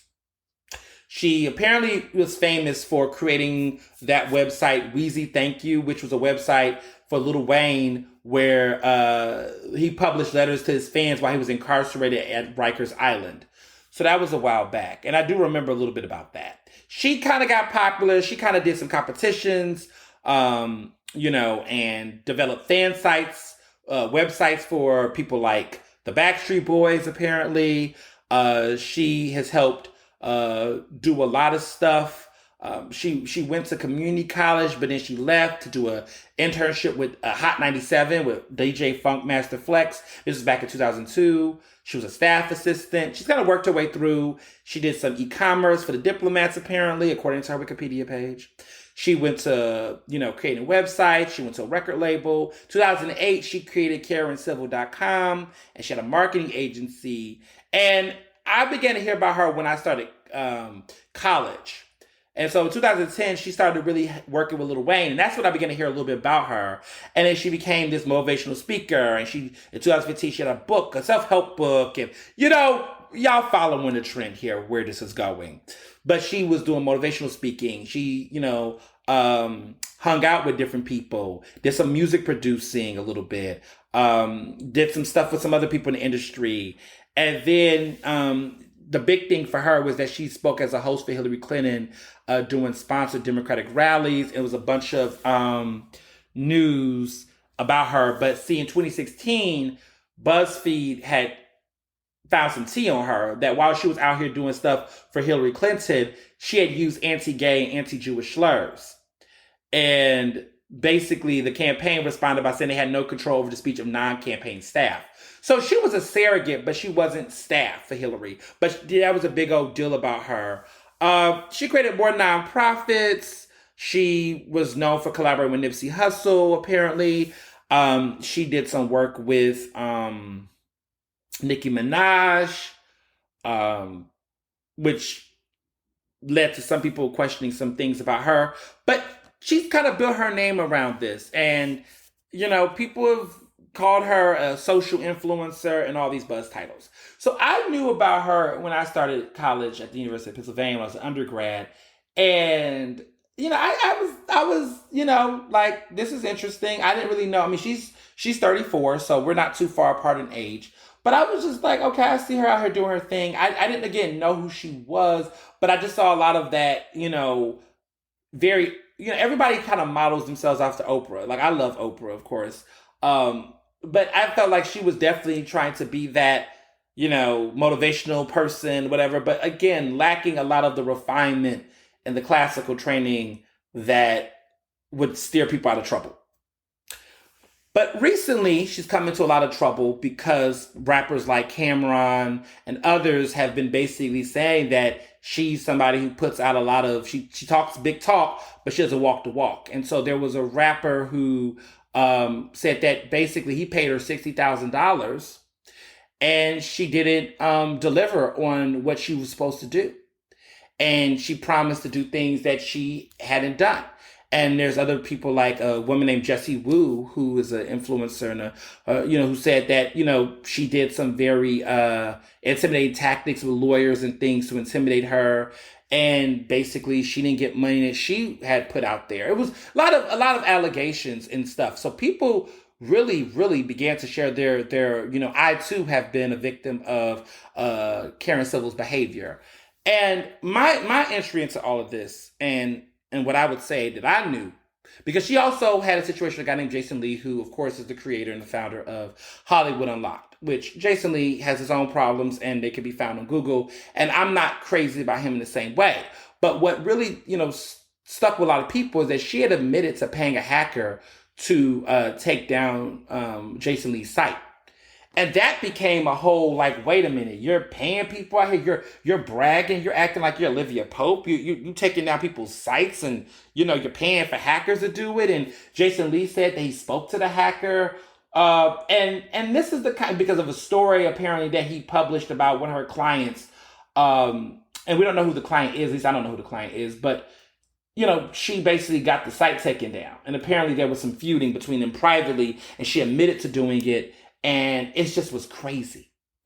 So my situation with Karen Civil is directly connected to a friend of mine in the industry. Her name is Sophia Ballin. At the time, Sophia Ballin, this was 2017. Ooh, it's been a minute. And in 2017, I think, was it 2017? 2019. Yeah, it was 2019, I believe. Yeah, I think it was 2019. Yes, 2019. No, 2017.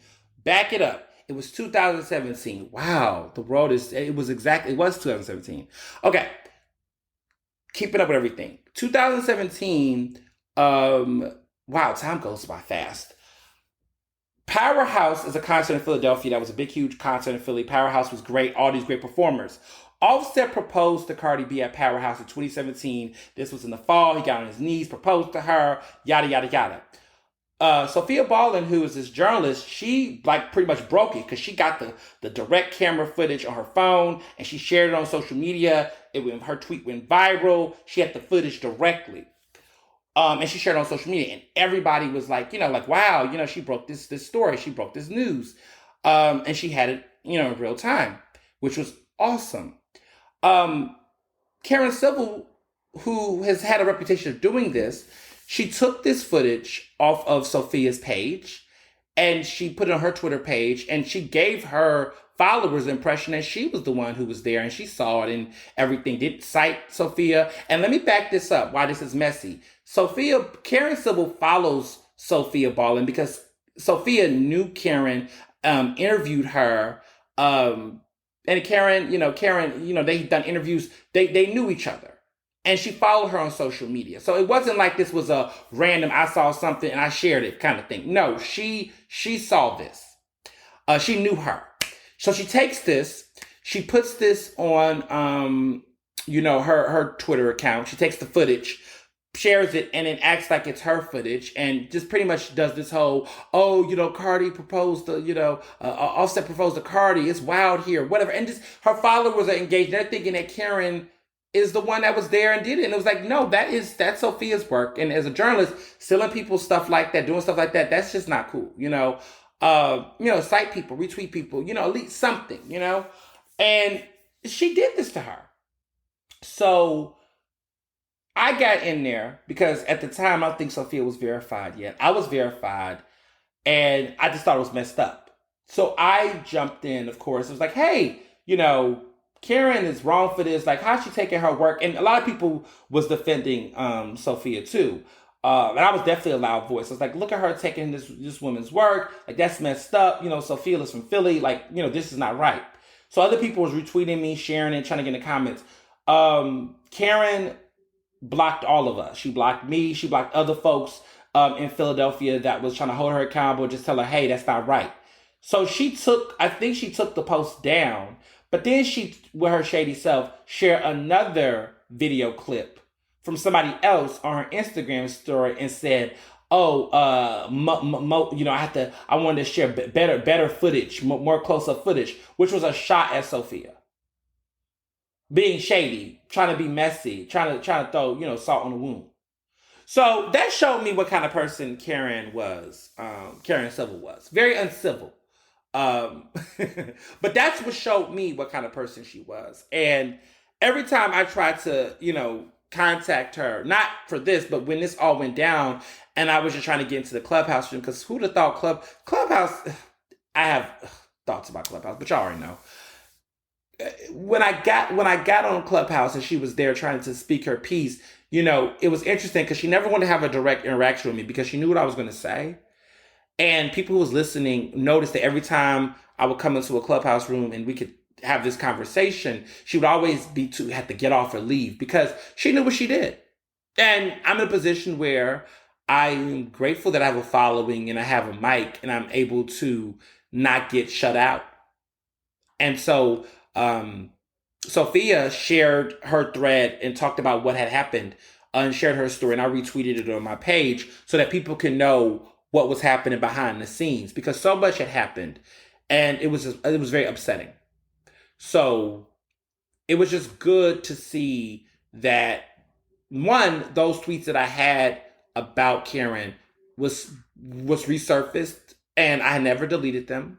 And yeah, they were 4 years ago, but it just shows a pattern about this woman and how she moves. And hearing the stories I hear now, I mean, it looks like it's going to be serious. Jason Lee is saying he's going to press charges against her and there's going to be investigations. He's not letting the situation go with what happened with him and his website being hacked. There's a lot of stuff going on. And, she's apparently laying low. But this is why it's important to do right by people. This is why it's important to do right by people. This is why it's important to do right by Black people. Don't cut corners.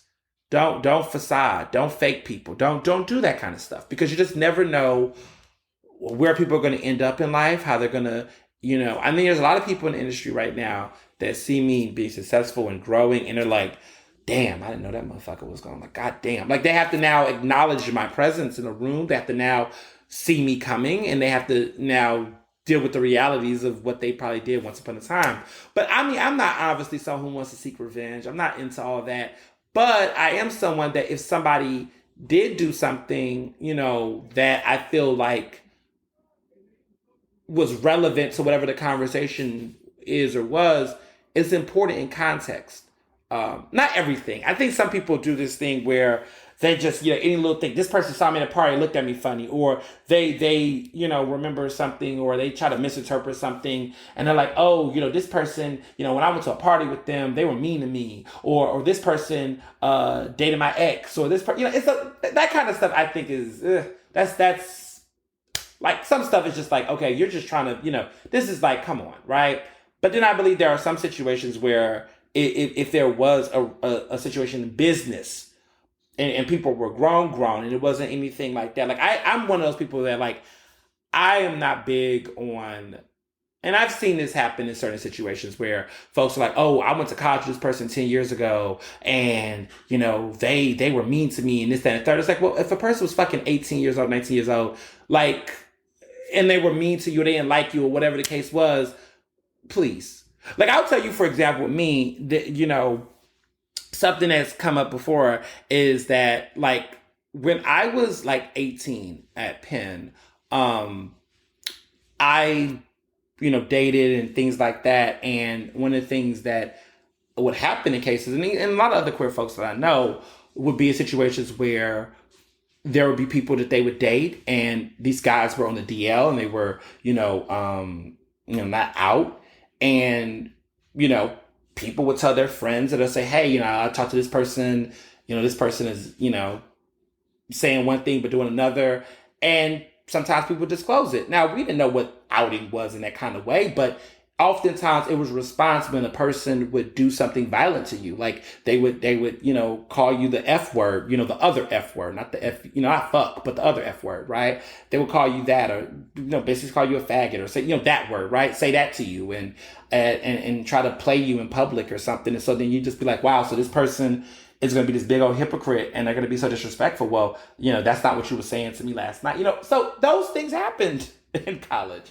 And there were people who, at the time were very homophobic to me and would say certain things, but then was in my DM trying to get my number, though, or whatever. So it's always interesting. But in retrospect, there are people who are like, oh, Ernest used to out people. He used to do this. And it's like, well, actually, no, what would happen is I dealt with homophobic pricks that would be the same ones trying to disrespect me and discriminate against me in public, but privately we're doing X, Y, and Z things. And if that's considered outing, I mean, yeah, hey, my whole thing was that there was a hypocrisy, and I wasn't going to sit there and, be invested in protecting my abuser or my offender or my whomever. So I think context matters. But, people will say that and say, put things in context, say, oh, this person was outing people. Like, no, I outed people who were violent to me at the time. And I was 18. Would I do it now? No. Because I'm in a different place. I'm in a different mindset. But 12 years ago, like, I'm about to be 30 at 12 years ago, 10 years ago, yeah, I was in a different headspace. And context matters. And I think that's where I am with it, is that it all has to be connected. Like, if a person is still hurting people or doing certain things a certain way for like fucking 10, 15 years, continue to do it, I do think to a certain extent, yeah, you can say, hey, this person's a pattern of doing this to people.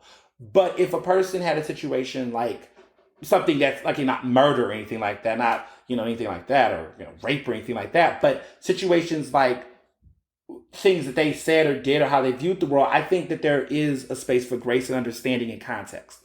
And that's how I look at it. And, I'm the person that's writing a book about cancel culture, but I'm saying that to say that it has to be in full context. Like, I mean, for example, Obama isn't, he wasn't pro-gay marriage when he first came into the White House.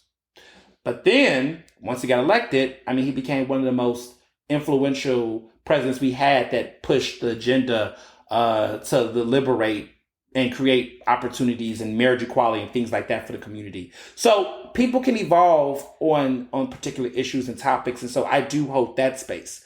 But what I don't do, and I think is a difference here, is situations where, like with Karen Civil, where if Karen Civil has been stealing from people and exploiting people and doing this to people in a certain type of way, now and then it's important to let people know that this is something that's been going for a while. Versus if Karen had did that back in 2017 and that was a one-time thing and it was something that was stupid and fucked up, my whole take is, okay, that was fucked up what she did. I ain't talking to her. I don't care.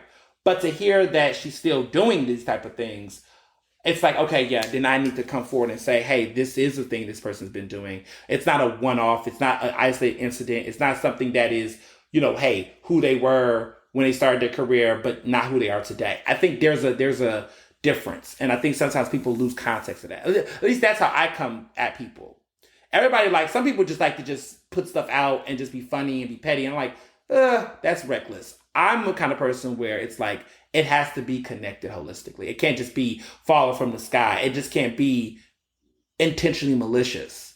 And there's people who I think do that. Because some of these conversations, I see this happen with Darius Crooks, where the conversation about Darius Crooks was very mature, where people like us were talking about Darius Crooks and the behavior he was doing to black cooks and influencers and things like that. But there were people apparently out here in these streets sending people DMs of nudes he sent and this, that, and the third. That ain't got nothing to do with what Darius Crooks is doing and his... there's got to be a separation between the petty. And I think some people just jump on these types of things with irrelevant. And that's what blurs up accountability situations. It's like, this has nothing to do with the topic at hand. It's like you're being messy. You think this shit is cute. And everyone likes to do that shit on the internet. But when you see people in real life and in person, you got to have that same energy and have that same maturity and whatnot. That's just how I feel. I think that there's a difference. And so I tie that into saying that, Karen Civil has her work cut out for her. And I am also curious to see how Karen Civil moves moving forward, like how other people are going to move her knowing this information, because Meek Mill and other folks have come forward sharing their stories and their experiences with her as well. But speaking of which, her former client Nicki Minaj is in the news again because, as you all know, The Real, the talk show, they interviewed Jennifer Hough. Jennifer Hough is the woman who we've talked about. I used to call her Jennifer Hough. I never heard her name out loud, but Jennifer Hough basically she went on The Real. It was interviewed and shared her story about Kenneth Petty, which is Nicki Minaj's husband, who raped her and was convicted of raping her. Well, he took a deal for attempted rape in 1994. This incident happened, and it happened in New York. And they knew each other in the state. They were in the same neighborhood. They weren't friends or anything. She seen him in the neighborhood. She knew of him, but there was no relationship. And I need to make sure I make some of these details clear because Nicki has lied on social media. She said that this was a girlfriend. They never dated. They were never in a relationship. Okay. Second, she was, I think, around 16, 15 years old. They were both underage when this incident happened. But basically, he held her at knife point, raped her, banged on his chest. She says this is all the claim she makes, and she was able to get out of the room with him, run out. She said she was being intimidated to try to drop the charges against him. That ended up not happening. She was intimidated. She said, she endured bullying from people in the neighborhood. She was even forced out. She had to move out, get out of New York because of how bad the situation was. It was scary. And, her story is credible. Listening to her, seeing her on the show. And also realizing that this is a black woman, right? Nicki tried to suggest that she was white. She just did a lot of lying on Queen Radio back in 2018. She was on the air saying all this shit about how, white is right, in the courts. She tried to frame her husband as a victim of a flawed criminal justice system that forced him to take a guilty plea for something he didn't do, and that it was a white woman. She tried to do a lot of implications. And we found out this is a black woman, right? Jennifer's black. We find out that there was no relationship, no one lying on somebody. Like Nicki was doing a lot of stuff to blotch this woman's Me Too experience. And I wrote about this for the Griot, and it was pretty fucked up what she did. It was disgusting what Nicki did. And I'm not a fan. I'm not a fan of her. I cannot support her anymore. Um, there has been previous reporting done by this. There is a woman who goes by the name Noisy Asshole Live. That's her show. Nosy Asshole Live. That's how she goes by. The hoe is spelled Heaux, so it's that way. But that's what she says. And she, basically had the receipts. She's been the hashtag is surviving the petties.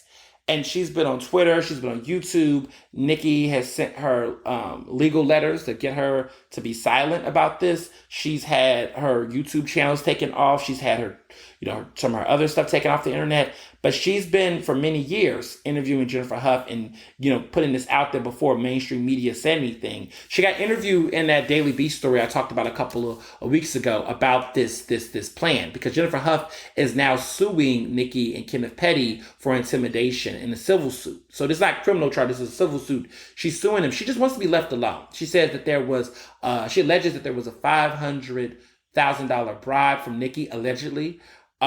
These are all allegations, of course, and her lawyer and her team is there. So let's be clear. This man served 4 years in prison, Kenneth Petty, and then Nicki ended up dating him apparently, I believe, after that. But clearly, and she got married to him.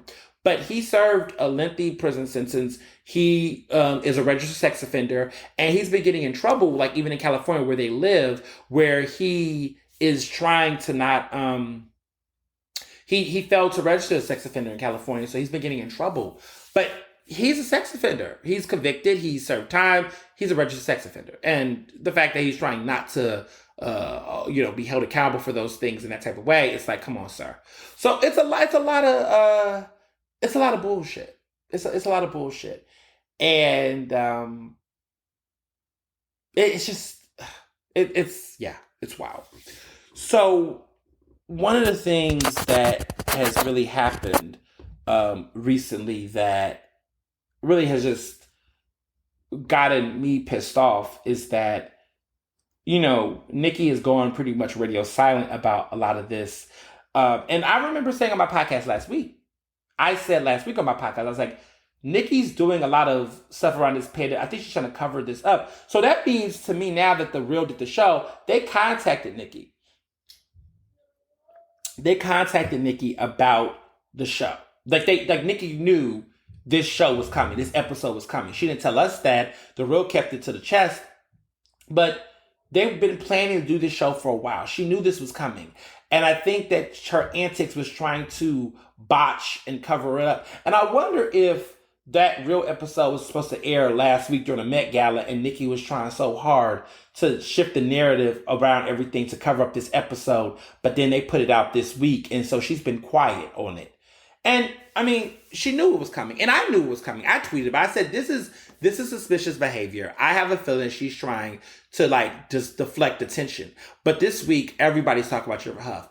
I mean, everyone's forgotten. I think a lot of people have forgotten about the anti-vaxxer shit and all the other crap around, her family and her folks over there in Trinidad and Tobago and the swollen balls. I don't think anybody even cares anymore. Everyone's now talking about this.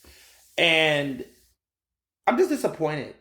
And I shouldn't be surprised because I said that, her brother, Mr. Mirage, her brother, got convicted for sexually assaulting, raping an underage girl that was around 11 years old, under 13. A report said multiple times. And, during that time, he got arrested. She paid $30,000 for his wedding. He got married before he got arrested. She paid $30,000 for his wedding. And then when he got arrested, she posted about how she supports him. And apparently she paid his bail, allegedly. And he had a $100,000 bail, I believe. And she paid his bail. And eventually got convicted, of course. And he's now serving a long prison term sentence. I think 20 to life or something, 18 to life or something like that. And he's serving some serious time. And I don't know if she was a character witness or something, but she really was trying to protect her rapist brother, who is a sex offender, who is a pedophile, who is a criminal, who's been convicted of raping an underage girl, a child, okay, as a grown-ass man. It's disgusting. And she was sitting there defending him and holding it down for him, knowing all of the stuff that was being circulated and spread to a certain extent. So that's strike one. Strike two is Tekashi 6ix9ine. This man in trouble with performing an indecent sexual act around a child. Tekashi 6ix9ine, where she did the song Fifi with him. And during that time, she was holding it down for him, and there was lots of drama surrounding that. In 2018, she doubled down on collaborating with him before he was given 4 years probation that year on charges that involved using a child in a sexual performance, y'all. So she told the media at the time, she said she wanted him to perform. She said, I wanted him to perform with me at the VMAs. And she said, quote, and somewhere along the line, he didn't get approved to perform by the powers that be. I don't want anyone to think for a second that I wouldn't invite him to perform his hit record. I want everyone to know my character. I really fought. And then she said, it is what it is. When I know somebody, there's nothing you can tell me about them. That's just how it is. So she's showing us who she is. She doesn't care. She has blind allegiance to people who are convicted sex offenders. Okay? People like Tekashi 6ix9ine. Okay? Who's been charged. Right? People like, Kenneth Petty, her husband. People like her brother, who is sentenced to 25 years to life in prison for raping an 11-year-old girl multiple times.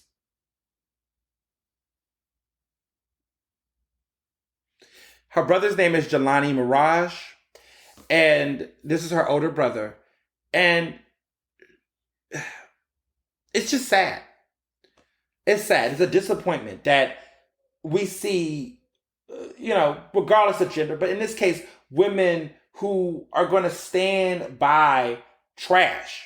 And in these situations around Me Too and these conversations, we saw this with Andrew Cuomo, and now Chris Cuomo, the brother, his former boss at ABC, is claiming that she was sexually harassed by Chris Cuomo. It's like, God damn. It's a lot. It's a lot. It's a lot. And this is situations where these people are in power. It's the worst. And so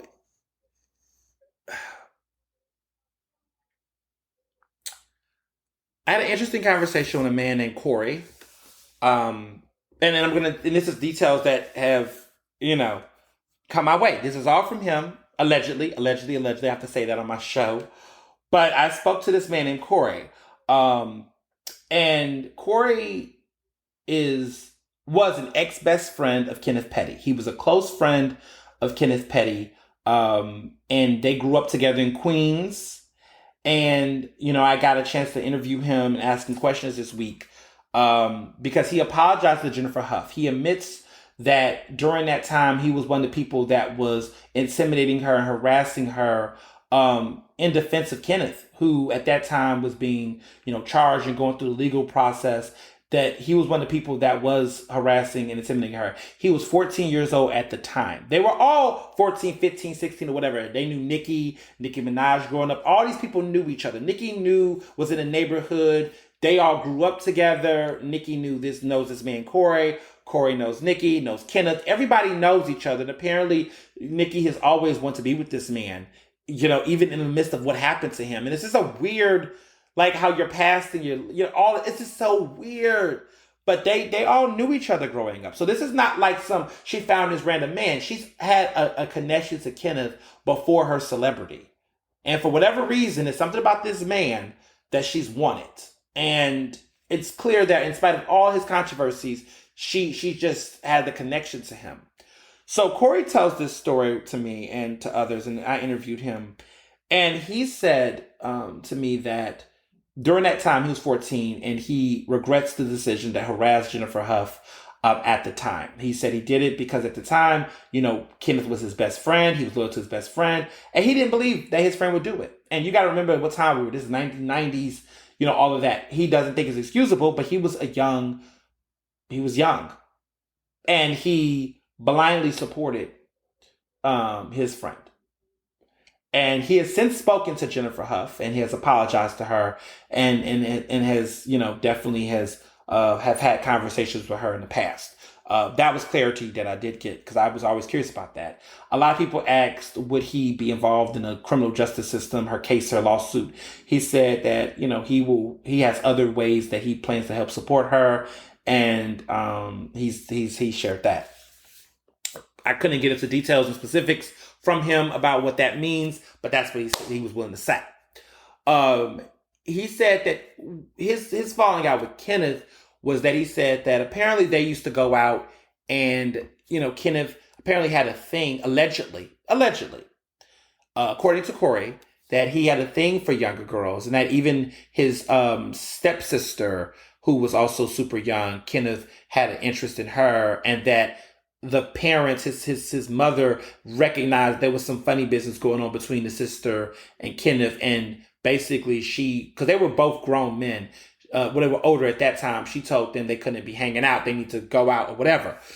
So apparently they were going out in town, and this is according to him, allegedly going around New York, burning queens, quote unquote. Translation, getting gonorrhea, having sex unprotected with girls. Corey is adamant that he never slept with underage girls. It was always girls of age, but they were both out here in these streets, spreading chlamydia, gonorrhea, unknowingly, but end up having a situation where they was having unprotected sex, and not with each other, but with other girls, and these things were happening. Allegedly. This is what Corey had said in this interview. And basically he said that, he, through time, began to realize that Kenneth's story and just Kenneth in general was just different around. Like, he would ask him, he would just say, you know me. He was very, not here for it. When he got out and he got with Nicki, that's when he said the relationship between them kind of fizzled. There was the first initial story was in TMZ. TMZ kind of broke the news, or kind of put out there on the mainstream level, national level, that Kenneth was convicted of rape and was charged and all these things, and that he accepted a plea around attempted rape and then was sentenced to 4 years in prison, or he served 4 years. So that was all out there, and that was TMZ. Kenneth contacted Corey, allegedly, and said to him, you calling TMZ, you putting me out there, you're trying to blah, blah, blah, blah, blah. And Corey was like, no, he didn't go to the press. He doesn't do that. He didn't call TMZ. He didn't do that. But Corey says that he believes that it was a light-skinned woman who dated Kenneth before Nicki that put that out there in the tabloids and put it out to TMZ and tipped them off, because apparently the relationship, the breakup between Kenneth and this woman apparently and Nicki and all that was not a clean breakup, or that there was some feelings hurt and that this person did it, not him. But at that point, they stopped talking to each other. And then shortly after, Corey says that his YouTube page, his social media accounts got taken down. All kind of weird things started happening to him. And he got into contact and connected with this woman who I told you about named Nosy, Whole Live, this show that she have, this influencer, I guess, to a certain degree. They ended up connecting, and he gave this full-fledged interview to her about what he knew about everything, because at that time, the woman Nosy had got in contact with Jennifer Hough. And so Jennifer has been trying to tell her story for a long time. Like, this is not something that fell from the sky. For at least the last 2 years, Jennifer has been trying to come forward because she has been experiencing harassment from the petties ever since this story has gone out there in the blogs and people started talking. She has said that she's been getting threats and all kind of bribes and things like that. And her family's been in the mix. And so she just wants to be left alone. And she's going public because she wants to go on with her life. And she's sick of it. And it just shows you that these people that are really rich and powerful will use whatever resources they have for the wrong. All this money, all this power. Why? Leave her the fuck alone. Just leave her alone. Period. So I'm following this and seeing what's going on. It's been very disappointing, to say the very least. Like, Nicki's throwing her entire career away, her legacy, her impact that she's had in the culture for over a decade. She's throwing it away. Throwing it away over dumb shit, over stupid stuff. And it's just funny because I just wonder what's going to happen to them. Will they even last? I don't see. I mean, I don't see this ending well for her career and just her reputation. I mean, it's just a bad look across the board. And just like you're sabotaging all of your all of the things you've done over this. You didn't have to even get involved. You didn't have to muddle the waters. You didn't have to lie. You didn't have to do any of that. Like, stop. Like, we're in an era where social media exists. We're in an era where, either you speak up or you go away. You don't get a chance to just lie and think that people are not going to, say something. I mean, just whatever. It's just disappointing. So in wrapping up, I just, new TV is out. I'm excited. First of all, let me just say, impeachment, every episode, I'm glued. I love it. I'm so happy that on FX, the episodes are not just 1 hour, because with all the commercials and everything in between, I wouldn't know how to take it. So I love that they kind of bleed over into like a 90-minute show, so you get a full real hour, because commercials eat up so much time. But I'm really, really in love with impeachment. I'm enjoying it. I know people have mixed thoughts about it, like, why are we so talking about Michael Missi? I don't care what the rest of you Gen Xers and you boomers think. For the millennial and me, and for some of these Gen Zers who care about history, this is good TV. I'm enjoying it. I'm falling in love with Sarah Paulson all over again with this character as Linda Tripp. I'm enjoying all of this. This is just good TV, and the acting is phenomenal. And it's also a good history lesson in retrospect. You learn new things. I feel like these are one of those stories. Like, you don't get tired of, the Pentagon Papers or what happened to Nixon, right? There's just moments in history that deserves to be talked about for a new generation of people, because we'll learn something different. And I think the timeliness of this coming out right now under a Me Too lens is so different than what it would have happened if it came out 10 years ago. We would have probably talked about it in the bouts of far-right conspiracy political. I'm watching this in a different angle. I feel like every time I've heard the story or looked at the Michael Missi story in each decade since, I've always looked at it in a different lens. The first time I listened to it, I was just like, oh goodness, Bill Clinton, this dumb man, why did he cheat on his wife? That kind of very surface level. But I was also young. And then I want to say when I was in college and I was revisiting it, I was very much driven by the political nature of it. And I still am, right? That there was a determination to get Bill Clinton out of power. And it was a Democrats, it was a far-right conspiracy. So I understood it through that context. And I read the Jeffrey Toobin book, and I did read it that way for a while. Now, years later, after, understanding Me Too and enlightening myself and educating myself on a lot of these things, I watch this through a different lens now. So now I'm looking at it as, here's a story of a powerful man who lied and manipulated a lot of women in his life, and how that abuse of power is what took him down. It wasn't the Republicans per se. It was Bill Clinton and his inability to keep his motherfucking dick in his pants, and the fact that he had a history of doing shit like this. And this man, this white privileged man, thought that he could be unchecked. He thought he could never be checked. He thought he could never be held accountable by anybody. And it just so happens that he had some haters on the side waiting for his demise. And he basically gave them the bacon to sizzle his ass. That's how I look at it now. Okay? You'd ask me about this 10 years ago, I would be like, the Republicans was hating. They were trying to take this man down. Yeah, he did it, but who gives a fuck? But now I'm like, actually, yes, Americans don't care about sex scandals and affairs more so than getting bills paid and things. But there was something more here about the moral amplitude of Bill Clinton and about what he represented in that seat and what we as a society tolerate, right? That Monica, even though she was an adult, she was 22 years old, and yes, she was fucked up for what she did, right? No, you shouldn't be messing with a married man, okay? Not cool. But the punishment did not fit the crime. And the fact that we still spend more time fixated on Monica and what Monica did versus what Bill did is what chose your double standard. And I want to be very clear that, I was listening to Sunny on The View, and see, black folks have a different thought about a lot of this. She talks about a lot about how her life was ruined. There's a new documentary coming out about cancel culture, other things, and she talked about how 15 Seconds of Fame or something like that, her life was forever ruined and yada, yada, yada. Well, to Sunny's point, I don't necessarily I think to say your life was ruined is dramatic. I think that to a certain extent that, there are choices and you have to acknowledge those choices. And you also have to acknowledge that the role you played and also the privileges. Like Monica Lewinsky is a white woman who was privileged and was privileged. I mean, she went on to go to London and get a master's degree. She went on to have handbags and documentaries and things. And maybe she didn't want that initial attention, but she had access to fashion and opportunities and sponsorship deals and things that a lot of black women, all I gotta say, and this is all I gotta say on this because, I want to talk about these other new shows.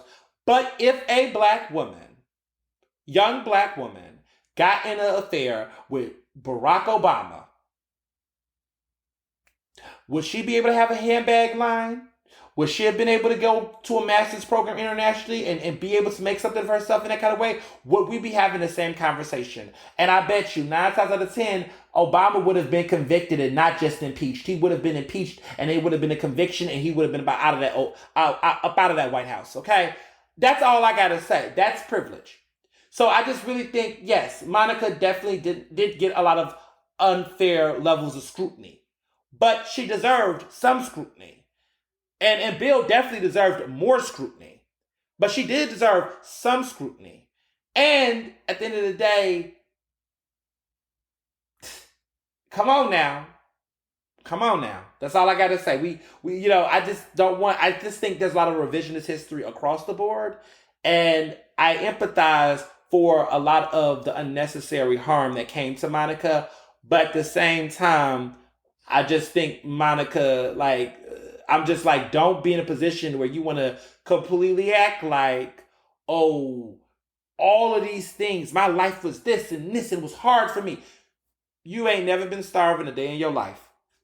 And all I gotta say, if there was a black woman who did what Monica Lewinsky did in the same way, that woman would probably either not be alive or that woman would not be around to tell the tale in 1,000 different iterations where she could be executive producer of a documentary series or a movie series. It would just not happened the same way. And so I would like to see Monica acknowledge that if she's going to go on her new, opportunity to tell the story, acknowledge some of the racial disparities, acknowledge some of the double standards, acknowledge the privilege, and even some of this. Because there is. Just saying. But anyway, Impeachment on FX is very good. I encourage people to watch it. Super excited about the Wonder Years remake. I'm not crazy about remakes all the time. I know people are like, oh, well, Wonder Years with a black family. Ooh, who is this for? I thought it was cute. I liked it. I think it's funny. I appreciate at the end of the credits, there was one of the little girls, I don't want to tell the show, but she's labeled as Future Karen as her title. And I thought that cracked me up. But watch it. It's cute. It's fun. It's something different. And I've read some of the critics and some of the stuff some people have said. I'm just like, can y'all let it breathe, y'all? It's the pilot episode. Can y'all relax? I really hate when people do reviews of shows, extreme reviews of shows, before they kind of evolve. I feel like a show like this we need to watch more of it. And then Savage, who used to be on the show back in the day, he's directing it and producing it or something like that. Wow. That's so cool. I'm just happy that he's involved in it because he was so adorable back in the day. So I'm just happy to see that this show is happening. And it's a cute show and it's worth watching. And I really, really like the pilot. And I think it's something different on TV. And I mean, I'm really over remakes in general, but this was a cool remake, y'all. I'm not excited about this Bodyguard remake. They need to leave it alone. Whitney and Kevin Costner gave us a bad movie with great music, and we just need to keep it that way. Anyway, and y'all better not ever touch Wayne to Excel. Leave the classics alone. Do not touch Wayne to Excel. Y'all are already touching the Fresh Prince of Bel-Air. Whatever. Leave Wayne to Excel alone. We do not want a remake. Leave it alone. Okay. That's all I'm going to say. If you want to remake, if you want to remake something, Remake 2 can play that game. Nope, that's a classic. Love and Basketball, leave it alone. No more remakes, y'all. Please, stop it. Cut it out. All right. Speaking of remakes or wannabe remakes, this show, Our Kind of People, I'm not crazy about it. Look at me, talking about pilots. I saw the pilot. I'm not saying I'm not going to like the show. Well, I wasn't impressed with the pilot. I'm only talking about the pilot, the first episode. I just feel like, okay, Joe Morton, who I love, he's a great actor. Okay. Y'all know he was Eli Pope on Scandal.